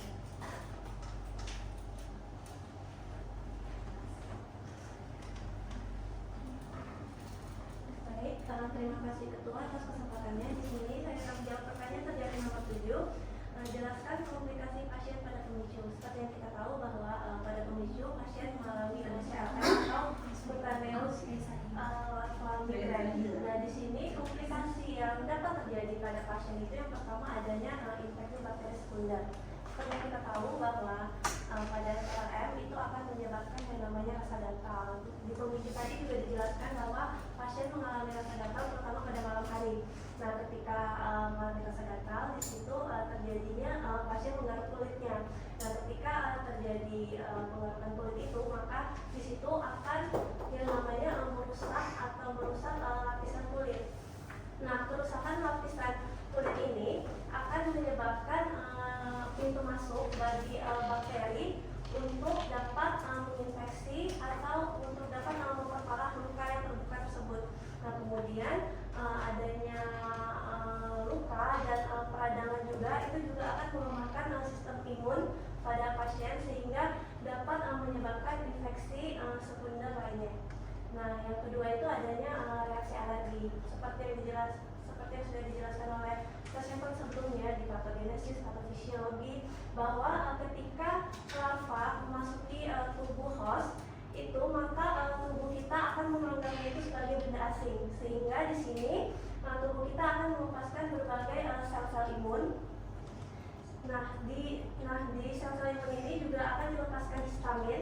Nah, pelepasan histamin ini akan memperparah gejala seperti menimbulkan adanya rasa gatal, kemerahan, dan juga menimbulkan peradangan. Nah, kemudian yang terakhir itu adanya sindrom Loeffler. Nah, sindrom Loeffler ini bersifat sistemik, namun untuk sindrom Loeffler ini merupakan komplikasi yang langka pada pasien CLM. Dikarenakan sindrom Loeffler ini merupakan penumpukan sel-sel leukosit atau sel-sel darah putih dikarenakan adanya respon imun yang berlebihan. Nah, jadi respon imun tubuh manusia kan berbeda-beda. Jadi ketika respon imun ini berlebihan dalam merespon si larva ini, maka respon imun ini akan melepaskan banyak sel-sel darah putih atau leukosit yang akhirnya di situ akan menimbulkan penumpukan sel-sel darah putih sehingga akan menyebabkan sindrom Loeffler ini di paru-paru. Baiklah, itu saja dari saya kembalikan kepada Terima kasih kepada saudari Stephanie. Mungkin kepada presenter kedua saya persilakan. Baik, terima kasih atas kesempatannya Ketua. Saya ingin untuk menjawab pertanyaan terdaring dan nomor 7 yaitu jelaskan komplikasi pasien pada pemicu, di mana untuk komplikasinya sendiri ada beberapa yang telah saya temukan dari jurnal yang sudah tertera, yaitu untuk pruritus atau gatal dan juga serta infeksi bakteri sekunder. Ini sama yang telah dijelaskan oleh presenter sebelumnya, di mana rasa gatal ini akan memicu pasien untuk menggaruk area tersebut secara berulang, atau jika garukannya itu terlalu berlebihan, maka akan mengakibatkan luka dan terkelupasnya kulit pasien tersebut. Nah, pengelupasan kulit ini ataupun terjadinya luka yang terbuka ini, maka akan mengakibatkan bakteri itu masuk ke area luka dan dapat menginfeksi kulit. Nah, infeksi dari bakteri inilah akan mengakibatkan peradangan yang selanjutnya yang dapat menimbulkan komplikasi sekunder. Nah, selanjutnya yaitu reaksi alergi lokal dan juga reaksi alergi umum. di mana pasien yang sudah memiliki sensitisasi sebelumnya dapat mengalami eritema multiform. Nah, eritema multiform ini sendiri merupakan peradangan ataupun lesi yang berwarna kemerahan. Kemudian ada konsekuensi psikososial, di mana seperti yang kita tahu bentuk kulit yang ditimbulkan oleh infeksi dari Cutaneous larva migrans ini berupa terowongan yang tegas ataupun panjang, sehingga akan mengakibatkan ketidaknyamanan fisik pada pasien dan akan berdampak kepada kepercayaan diri pasien dan juga kemampuan pasien untuk bersosialisasi. Kemudian yang terakhir yaitu komplikasi langka. Di sini saya sama seperti presentasi sebelumnya menambahkan sindrom Loeffler, di mana sindrom Loeffler ini sendiri merupakan penumpukan sel darah putih atau leukosit. Ini lebih tepatnya saya izin untuk menambahkan yaitu eosinofil pada area paru-paru, di mana sindrom Loeffler ini sendiri akan mengakibatkan gejala pada pasien itu berupa demam, batuk, dan juga rasa sakit ataupun nyeri di bagian tulang dada area belakang. Nah, di sini saya juga ingin menjelaskan secara singkat alur ataupun mekanisme dari sindrom Loeffler itu sendiri, di mana ini diawali dengan larva yang masuk ke dalam tubuh pasien, maka akan mengakibatkan hipersensitivitas tipe 1. Nah, hipersensitivitas tipe 1 ini akan tentu akan masalah IgE. Nah, IgE ini akan memicu sistem imun ataupun sel imun ini berupa eosinofil. Keberadaan eosinofil ini akan diproduksi secara berlebihan dan akan dibawa melalui aliran darah perifer ini menuju paru-paru. Nah, penumpukan dari eosinofil pada area paru-paru inilah yang dinamakan dengan sindrom Loeffler. Sebenarnya tidak hanya pada area paru-paru, sindrom Loeffler ini juga terjadi penumpukan eosinofil pada aliran darah. Ya, mungkin sekian yang dapat saya sampaikan. Saya kembalikan kepada Ibu. Terima kasih pada saudari Nadila. Mungkin untuk selanjutnya nomor 8 pada presentasi psikologi. Terima kasih juga izin dokter dan teman-teman untuk menyampaikan penelitian yang dilakukan, yaitu jelaskan tata laksana yang dilakukan pada pemicu. Nah, untuk diagnosa yang kita dapat juga pasien ini mengalami CRM atau Cutaneous larva migraine, di mana tata laksana itu dari jurnal saya baca itu pertama ada albendazole itu pada dewasa diberikan 400 mg per hari melalui oral itu selama sekitar 3 hari hingga 7 hari. Lalu untuk anak-anak itu berusia lebih dari 2 tahun itu bisa diberikan 400 mg albendazole melalui oral selama 3 hari juga. Lalu untuk bisa diberikan juga ivermectin itu di dewasa itu bisa diberikan 200 mikrogram per kilogram melalui oral juga sebagai dosis tunggal. Lalu untuk anak-anak dengan berat badan lebih dari 15 kg itu bisa diberikan 200 mikrogram per kilogram melalui oral juga sebagai dosis tunggal. Untuk anak-anak yang berada di bawah usia 2 tahun dan juga memiliki berat badan kurang dari 15 kg itu bisa menggunakan tata laksana topikal, yaitu ada tiadendazole topikal dan juga albendazole topikal. Itu bisa dioleskan 2 kali sehari selama 10 hari di tempat terjadinya lesi. Nah, sebelumnya itu juga ada tata laksana lain, yaitu dulu disebut dengan cryoterapi, di mana itu atau freezing yang biasa dipakai itu adalah nitrogen liquid dan juga ethyl chloride. Namun itu sekarang sudah tidak digunakan lagi karena tata laksana tersebut bisa dilakukan pembekuan freezing pada lesi yang terjadi. Nah, namun biasanya itu cacing yang berada pada lesi itu tidak berada di lesi yang terlihat. Biasanya itu berada beberapa senti tempatnya itu berbeda di lesi yang terlihat dari kasat mata. Jadi sehingga jika itu tidak diberikan terlalu lama itu dapat memicu adanya kerusakan jaringan. Lalu selanjutnya ada edukasi. Yang pertama itu adalah pembuangan kotoran hewan itu dibuang dengan cepat dan agar telur tidak masuk ke dalam tanah dan bisa menetas sehingga nantinya bakal menjadi larva rectiform dan juga larva caliform yang dapat menjadi larva yang infektif. Lalu juga bagi pasien yang memiliki anjing atau kucing itu diharapkan dapat mendapatkan perawatan hewan secara teratur termasuk dengan cacingan untuk mencegah adanya infeksi cacing dari pom ini pada anjing dan kucing pasien. Lalu yang ketiga itu adalah menggunakan sepatu dan menghindari kontak mulut dengan pasir atau tanah yang terkontaminasi. Sebaiknya walaupun seperti yang sudah dijelaskan pada faktor resiko itu juga ada bahwa itu bisa juga terinfeksi pada di pantai di pasir-pasirnya. Itu lebih baik kita untuk menggunakan alas kaki untuk menghindari adanya kontaminasi. Lalu ya tempat terkontaminasi. Lalu yang keempat adalah jika berpergian ke lingkungan yang dengan iklim tropis dan subtropis, di mana iklim ini tuh mendukung pertumbuhan dari lava pulpomus ini, terutama pantai, itu sebaiknya menggunakan sepatu dan menggunakan tingkat pelindung atau penutup lainnya untuk menjaga kulit agar tidak berkontak langsung dengan pasir atau tanah, untuk menghindari bahwa kita tidak tahu kamera yang kita sentuh itu terkontaminasi oleh lava atau tidak. Ini sekian dari saya. Terima kasih kepada pajangan utama. Mungkin untuk presentasi dulu. Persilakan.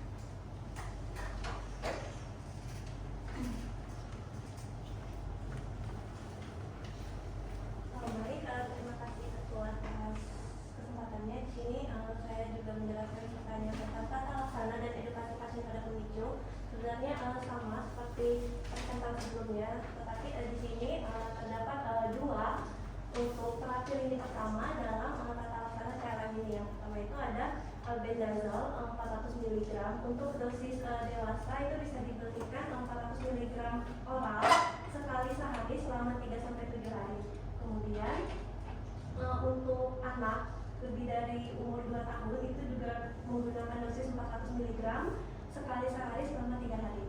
Dan yang kedua itu ada ivermectin oral dosis tunggal 12 mg atau 200 mikrogram per kilogram berat badan.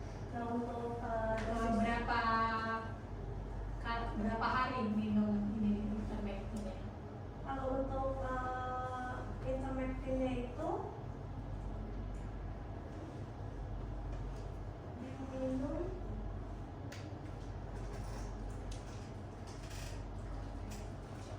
selama 3 hari dok, dosis tunggal. Dua atau tiga?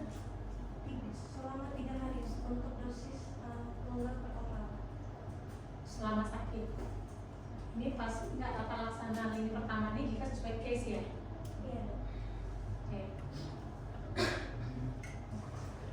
Kemudian untuk terapi lini kedua itu ada yang bersifat topikal, itu ada salep thiabendazole, itu bisa digunakan persentase dari 10-15%, dan salep albendazole itu untuk persentasenya itu 10%, itu bisa dioleskan 2 kali sehari selama 10 hari. Nah untuk mebendazole ini yang saya dapat dari jurnal yang saya baca, itu kenapa saya letakkan di lini kedua bukan lini pertama, karena menurut jurnal yang saya baca itu untuk mebendazole itu bioavailabilitasnya itu kurang, jadi dia itu untuk penyerapan di dalam tubuh itu tidak maksimal, sehingga mengurangi efektivitas mebendazole ini dalam membunuh parasit. Kemudian ada corticosteroid sistemik. Nah di jurnal yang saya baca juga corticosteroid sistemik ini dapat meredakan gejala gatalnya, namun kurang direkomendasikan karena terdapat beberapa efek samping. Kemudian untuk terapi krioterapi dan ethyl chloride spray ini untuk pengetahuan itu sudah tidak dianjurkan lagi atau sudah tidak efektif, karena untuk ethyl chloride spray dan terapi krioterapi ini kan dia itu tidak masuk ke dalam kulit ya, cuma disemprot di kulit. Nah jadi untuk cara kita mengetahui lokasi cacingnya itu atau lokasi parasitnya itu tidak tepat, jadi kurang disarankan, dan jika dipakai terlalu lama juga sensasi dinginnya itu dapat merusak jaringan di sekitarnya. Nah itu yang dapat saya. Maksudnya terapi lini pertama dan terapi lini kedua ini maksudnya apa? Maksudnya ini untuk terapi lini pertama itu yang diprioritaskan, jadi dibagi. Jadi untuk terapi lini pertama itu terapi yang digunakan atau kombinasi terapi lini pertama dan lini kedua ini boleh nggak kombinasi?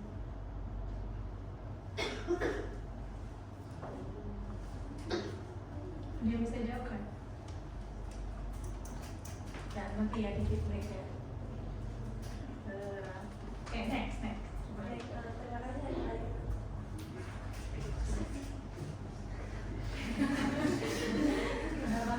Untuk Itu slide. untuk edukasi keluar rumah, melarang hewan untuk berada di daerah pantai atau taman bermain. Yang ketiga itu menghindari kontak langsung kulit yang tidak terlindungi dengan tanah atau pasir yang terkontaminasi. Juga ada pengobatan anti helminth secara rutin terhadap binatang atau peliharaan anjing dan kucing, karena yang kita tahu bahwa anjing dan kucing ini juga merupakan faktor penyebaran infeksi parasit juga terhadap manusia. Baik, itu saja yang dapat saya sampaikan. Saya kembalikan lagi pada kamu. Baik, sudah terjawab semua ya pertanyaannya. Kamu masih ada? Habis. Mungkin sebelum kita membahas hipotesis, Enggak, jadi apa hipotesisnya?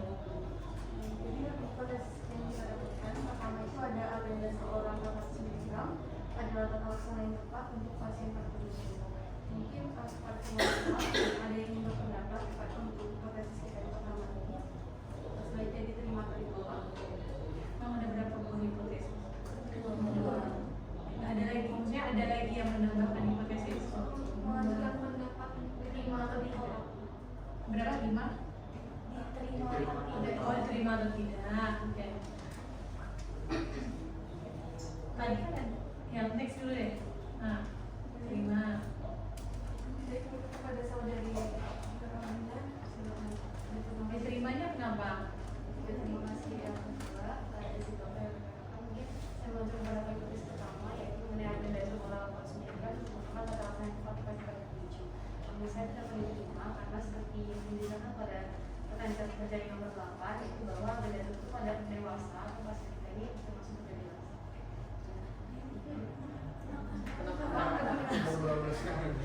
Anak-anak lebih dari sudah lebih dari 15 tahun.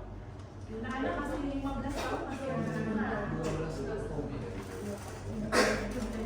Anak-anak namun sudah lebih dari, kalau dari indikasi yang saya buat itu di tata laksana bahwa kalau untuk anak-anak yang berada lebih dari 2 tahun, anak 2 tahun. anak-anak berusia lebih dari 2 tahun itu bisa diberikan tata laksana berupa agenda 100 mg per harinya maupun selama 3 hari. Baca dari mana? Dari CDC sama penyakit Masa sih? Coba lihat lagi. Buka dari mana? kepada saudara Adi, silakan.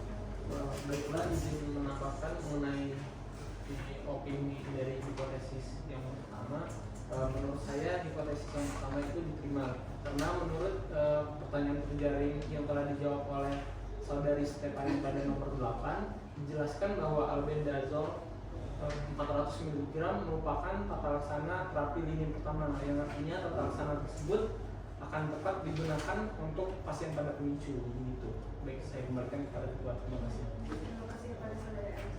Mungkin untuk teman-teman yang lain, apakah setuju dengan pendapat saudari Gina dan Haji? Apa ada pendapat lain? Baik, jika setuju mungkin hipotesis yang pertama bisa kita terima.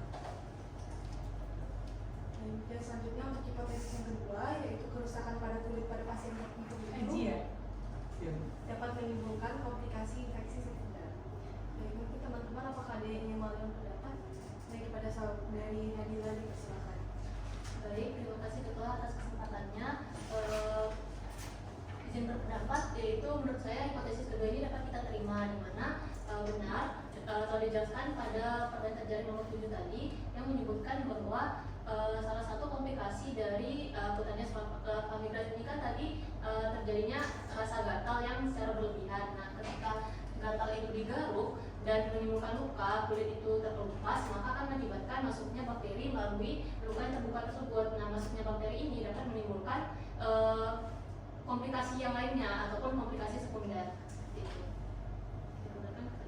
Baik, terima kasih kepada saudari Nadila. Mungkin ada teman-teman lain yang lain apakah setuju dengan pendapat Nadila kalau ada pendapat lain? Setuju. Baik, jika setuju mungkin bisa kita terima hipotesis yang kedua.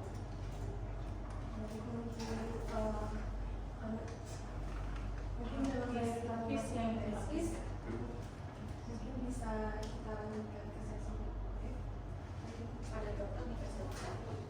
Nah, ini terima kasih. Terus saya lupa lagi. Ketuanya siapa namanya? Rosa. Rosafa. Ya, namanya sudah sulit ya sekarang. Oke. Mana yang catatan saya tadi ya? Oke. Kalau saya yang pertama sudah bagus ya, upload dulu. Sudah bagus, sudah presentasinya juga sudah bagus, sudah berani tampil mengumumkan pendapatnya masing-masing. Ketuanya juga sudah bagus mengarahkan teman-temannya ya. Mulai dari mana tadi? PowerPoint-nya dulu ya. Kan PowerPoint-nya ini saya mau nanya, ini dibikin satu-satu atau digabungkan atau gimana? Kronologisnya. Satu orang, pertanyaannya kan dibagi-bagi nih, menyetorkan atau gimana? Hah? Sendiri-sendiri ya artinya ya. Tadi ada beberapa sudah bagus. Coba yang ada gambar-gambar kucing, anjing, yang punya gambarnya Hafiz. Lofi. Nah, sebenarnya sudah bagus. Nah, paling nanti menjelaskannya lagi ya. Jangan kebalik-balik, jangan muter-muter. Sebenarnya kan simpel, tapi karena cara menjelaskan saya dan teman-temannya jadi bingung. Ya, ini cacing mau kemana, dari mana, dan sampai mana, kayak gitu kan? Ya, sudah bagus, tapi nanti coba menjelaskannya nanti lebih ini lagi, lebih tidak mutar-mutar, ya, lebih jelas lagi. Terus slide berikutnya. Nah, nanti untuk PPT-nya kalau bisa diringkas ya, jangan terlalu banyak, terus lebih mudah dipahami ya, apalagi berbicara patogenesis ya. Baca buku apa? Biasanya banyak gambar ya.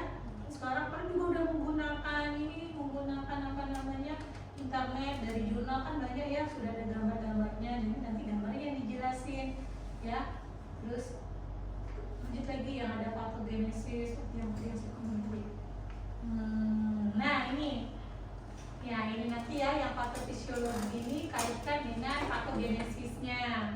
Nah ini tadi. Nah ini kan sebenarnya kan kalau bagusnya sebelum diskusi kalau sempat, jika ini kan kalian pisah-pisah sampai di sini. Apa nanti habis ini dirangkul lagi ya? Oke, mungkin karena waktu ya, jadi nggak sempat juga. Mungkin ada yang mau juga jadi volunteer ya sebelumnya ya.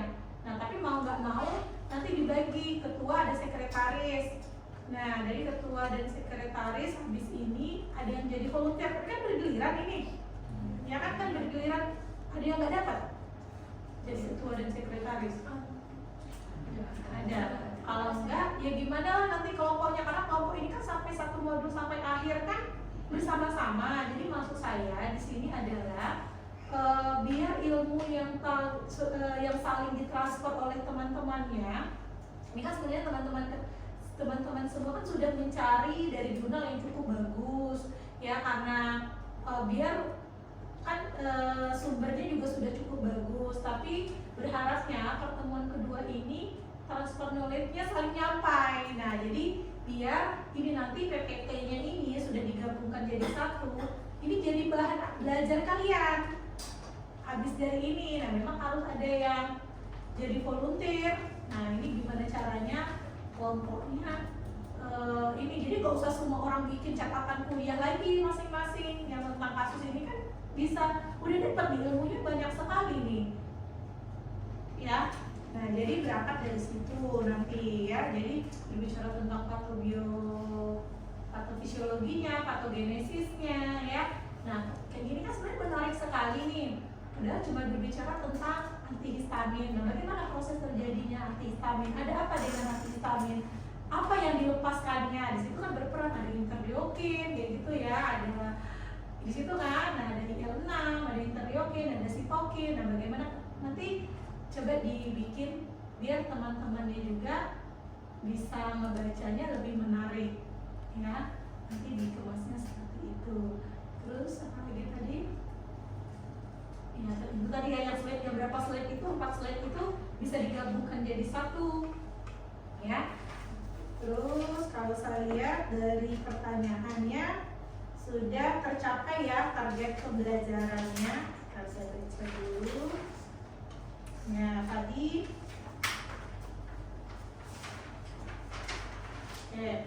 identifikasi masalah terhadap pemicu istilah yang dijelaskan sudah ya, dari kata-kata sulit dan sebagainya sudah terjawab tadi ya dengan teman-temannya ya.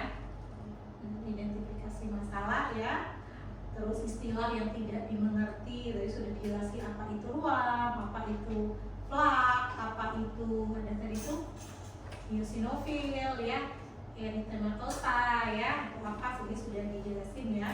Terus juga serpiminosa tadi ya di pelajaran histologi siapa tadi yang menjelaskan sudah cukup bagus tadi ya. Oke. Terus apa sih problem yang terjadi pada case ini? Nah, di sini kan permasalahannya sebenarnya simpel ya, mengeluhkan gatal dan muncul ruam. Ya, kan itu ya. Pertanyaan kita kenapa gatal dan ada apa dengan ruamnya? Nah, kenapa gatalnya dan gatalnya kapan? Ya, onsetnya kapan dan penyebabnya apa? Kan itu ya pola pikir kita ya. Nah, terus kemudian sudah dianalisis ya masalah. Oke, saya lanjut, saya tertarik ke coba next. Nah ini itu ke alur diagnosis. Nah, alur diagnosis berarti yang tepat pada pasien. Nah, ini kan kita dalam mendiagnosis, sebelum kita melakukan diagnosis, kita harus melakukan anamnesis. Nah, anamnesis ini kenapa penting? Karena 70-80% kita bisa gali arah diagnosis kita kemana, kita dapatkan dari anamnesis kita. Jadi memang anamnesis harus harus lebih bagus, terukur dan terarah di sini poinnya. Nah, keluhan utama ini apa sih artinya? Sudah anamnesis, sudah belajar KKD anamnesis. Nah, apa? Keluhan yang membuat pasien itu datang. Nah, betul. Jadi sebenarnya keluhan utama itu keluhan yang membuat kenapa sih pasien ini datang berobat kepada kita. Nah, ini saya koreksi sedikit. Harusnya tidak perlu disebutkan poliklinik rumah sakit. Artinya keluhan utama adalah pasien, disebutkan jenis kelaminnya. Kalau ada namanya tadi boleh, laki-laki berusia 12 tahun ya, datang dengan keluhan ya, seandainya ini ya itu namanya disebut keluhan utama, datang dengan keluhan apa? Gatal, demam. Nah, apa yang paling mengganggu itu disebut dengan keluhan utama. Saya pasien mengeluhkan, saya gatal, sakit perut, mencret, terus sakit gigi. Nah, ini apa? Kalau menurut kalian apa? Apa yang membuat pasien itu datang, yang menjadi permasalahan paling penting bagi dia? Kalau demam, terus jadi setelah demam sampai cerita menjadi sakit gigi. Nah, ini perjalanan penyakit larinya. Jadi harus tahu ya. Jadi cukup cuma disebut satu atau dua. Biasanya pasien datang dengan keluhan demam sejak 1 minggu yang lalu. Itu ya, ada onsetnya. Pasien datang dengan, ini tadi pasien datang dengan keluhan badan kemerahan sejak 1 minggu yang lalu. Oke, paham ya keluhan utama. Next ke kok riwayat penyakit ya, riwayat penyakit ya, RPS ya. Nah, riwayat penyakit sekarang ini adalah onset ya, lokasi, terus durasi. Nah, ini tapi yang berhubungan dengan pasien kenapa datang tadi. Ya, seandainya pasien mengeluhkan keluhan apa tadi, kemerahan dan gatal, kemerahan dan gatal di seluruh tubuh seandainya ya, sejak 1 minggu yang lalu. Nah, terus boleh lokasinya di mana, di kaki kah, di tangan kah ya, durasinya sejak kapan, sejak 1 minggu yang lalu. Di situ juga dicantumkan ini pada kulit ya. Kalau pada pemeriksaan lain nanti ada lagi ciri khasnya ini karena pada kulit. Nah, kalau pada kulit ini kita memang harus tahu mencantumkan lokasinya. Udah ya, lokasinya ya. Ya, lokasi pada kaki, sejak kapan, frekuensinya seperti apa, semakin membaik atau memburuk. Jadi maksudnya itu onsetnya ya. Sejak 2 hari ini muncul merah. Kemudian setelah 1 minggu merahnya semakin melebar. Nah, ini dicantumkan di riwayat penyakit sekarang. Jadi cerita dari dia muncul selama seminggu itu dan sampai hari ini datang kepada kita, itulah disebut dengan riwayat penyakit sekarang ya. Ceritanya itu aja. Nah, boleh ditambah dengan seandainya dengan itu mungkin terjadi infeksinya bertambah, muncul demam, nah itu boleh dicantumkan ya. Oke, terus ke riwayat penyakit dahulu. Riwayat penyakit terdahulu ya. Nah, riwayat penyakit dahulu ini yang perlu kita tanyakan adalah yang berhubungan juga dengan penyakit sekarang. Paham kan? Ya, kalau dia keluhannya tadi gatal dan merah ini aja yang di kaki yang dia keluhkan, gak usah berhubungan dengan hipertensi. Penyakit yang metabolik lain, maksudnya itu nggak ada hubungannya dengan ini. Artinya kan itu kita sudah jauh ya ininya DD-nya. Nah, cukup ditanyakan riwayat penyakit terdahulu. Sebenarnya pertanyaannya, apakah pernah mengalami hal serupa sebelumnya? Pasien itu tahu. Jadi harus ada pertanyaan, apakah ibu pernah menderita penyakit yang sama sebelumnya? Ini kan belum ada ya. Terus apakah ada riwayat tergigit serangga? Sebenarnya riwayat tergigit serangga ini bukan di riwayat penyakit dahulu sih sebenarnya. Boleh menanyakan apakah ibu punya riwayat alergi makanan, obat-obat, kayak gitu ya. Itu riwayat penyakit dahulu, apakah ibu pernah menderita penyakit yang sama sebelumnya? Itu boleh, itu harus ditanyakan. Itu memudahkan kita. Ternyata pasien sudah pernah menderita ini, dan itu memudahkan kita menggali lagi apakah yang diderita dia sekarang itu sama dengan yang sebelumnya ya. Terus sebenarnya riwayat pengobatan sebenarnya bukan riwayat pengobatan itu masuk di riwayat penyakit terdahulu sebenarnya. Kalau nanti kalian lihat lagi tuh di checklist anamnesis ya. Anamnesis itu cuma ada 5 garis besar kok. Nah, riwayat penyakit pengobatan ini kalau dia tadi punya penyakit yang berhubungan dengan ini, kita tanyakan apakah obat yang dikonsumsi dan sebagainya. Itu ya. Terus tadi mau saya tambahkan juga di riwayat penyakit sekarang itu boleh kita menanyakan pernah diobati belum? Di poin ini tadi boleh ditanyakan. Ini harus juga kita gali, apa sudah diobati? Jangan-jangan pasiennya sudah mendapat obat yang sama dengan tempat sebelumnya. Itu juga memudahkan kita dalam memberi pengobatan tadi. Jadi di riwayat penyakit sekarang ini kita boleh menanyakan, ibu sudah pernah diobati? Jangan pasiennya 2 hari yang lalu habis berobat di puskesmas lain atau sebelum datang ke puskesmas kita, gitu kan? Nah, itu harus ditanyakan, itu diceritakan di riwayat penyakit sekarang ya, yang berhubungan dengan keluhan gatal ini. Tapi kalau berhubungan dengan hipertensi dan sebagainya nggak ada hubungannya. Itu ya nanti alur pikirnya. Next. Oke, yang sebenarnya tidak ada riwayat pengobatan. Riwayat pengobatan tadi masuk ke riwayat nanti dirubah ya, itu ya, dirubah ya, nggak ada riwayat itu. Nah, kemudian sebenarnya juga nggak ada riwayat kebiasaan, tapi riwayat sosial itu di delete. Itu riwayat sosial itu mencakup lingkungan, tempat tinggal ya. Ini hubungannya. Pasien mengaku sering bermain judi, ini masuknya bukan kebiasaan, nggak ada riwayat kebiasaan di dalam ini anamnesis, tapi adanya riwayat itu masuk di itu, di bagian part dari riwayat sosial ya.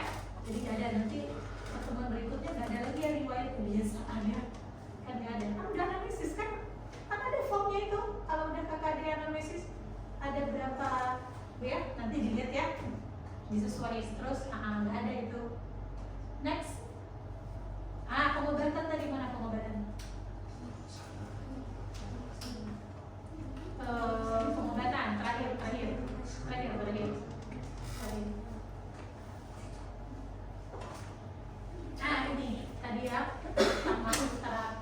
Nah ini maksudnya terapi lini pertama dan terapi lini kedua tadi siapa? Hah? Stefani dan teman-teman ya, ini saya luruskan sedikit. Terapi lini pertama dan terapi lini kedua. Nah maksudnya di sini, ini kamu mengelompokkan sendiri atau memang dalam jurnalnya seperti ini? Ini dalam jurnalnya saya beberapa baca jurnal emang terdapat kata-katanya itu obat yang diprioritaskan dengan obat atau terapi tambahan. Ya, terapi tambahan sebenarnya ya, maksudnya ini harus kita luruskan. Jadi bukan disuruh memilih ini harus lini pertama atau lini kedua, sebenarnya bisa kombinasi. Makanya tadi saya tanya. Dan satu lagi itu terapi lini pertama itu maksudnya di situ sebenarnya banyak lagi karena ini baru sedikit ya. Ada ABCD, ada golongan-golongan yang lain bisa menjadi pilihan untuk anti parasit ini tadi sebenarnya. Contohnya albendazole ini ya, oral ini. Ada juga golongan lain sebenarnya yang dimana ini dianggap secara farmakodinamik mampu ya membantu dari pembunuhan dari si parasit ini, gitulah cara kerja farmako ininya ya. Nah ini bisa dikombinasi, ini kan oral ya pada kasus ini, dan ini untuk mengurangi simptomatis dan gejala lainnya, ini bisa diterapi dengan kombinasi dengan terapi lini kedua ini. Ini lini kedua kan salep. Nah, itu enggak semuanya, bukan 1, 2, 3, 4, berapa tuh? 6 ya? Itu enggak kayak gitu maksudnya ya. Itu salah satunya. Nah, tapi tadi sudah dijelaskan sama siapa namanya, lupa lagi? Stefani. Tadi sudah dijelasin sama Stefani ya. Kalau tiap alben dan mepben itu golongannya apa Stefani? Antiparasit ya. Tapi kalau kortikosteroid itu beda golongan. Dia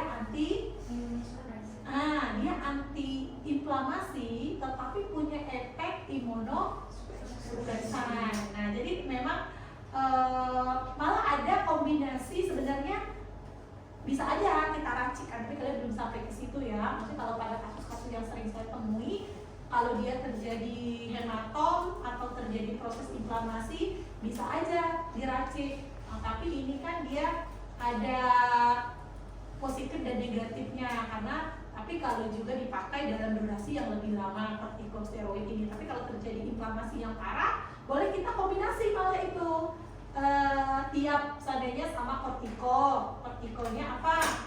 Golongan omeprazol forward yang 0,1%, itu bisa dikombinasi. Ya ada itu di dalam jurnal pasti. Nah jadi boleh, jadi maksud saya itu bukan pilihan. Jadi nanti pemahamannya ini ya, bukan 1, 2, 3 itu, tapi beberapa obat di dalam terapi lini kedua itu bisa digunakan dan malah bisa dikombinasikan. Tapi kalau dia sama-sama anti parasit, jangan digunakan lini kedua itu. Tapi kalau lini kedua itu seandainya tiap contohnya ya dengan kortiko itu malah boleh yang dikombinasikan.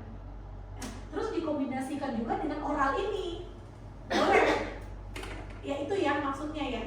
Jadi kombinasi lini pertama dan lini kedua ini tergantung case-nya. Kalau kasusnya akut ya makanya tadi dari riwayat pengobatan si pasien yang kita dapatkan itu kita bisa tahu pasien ini sudah mendapat terapi apa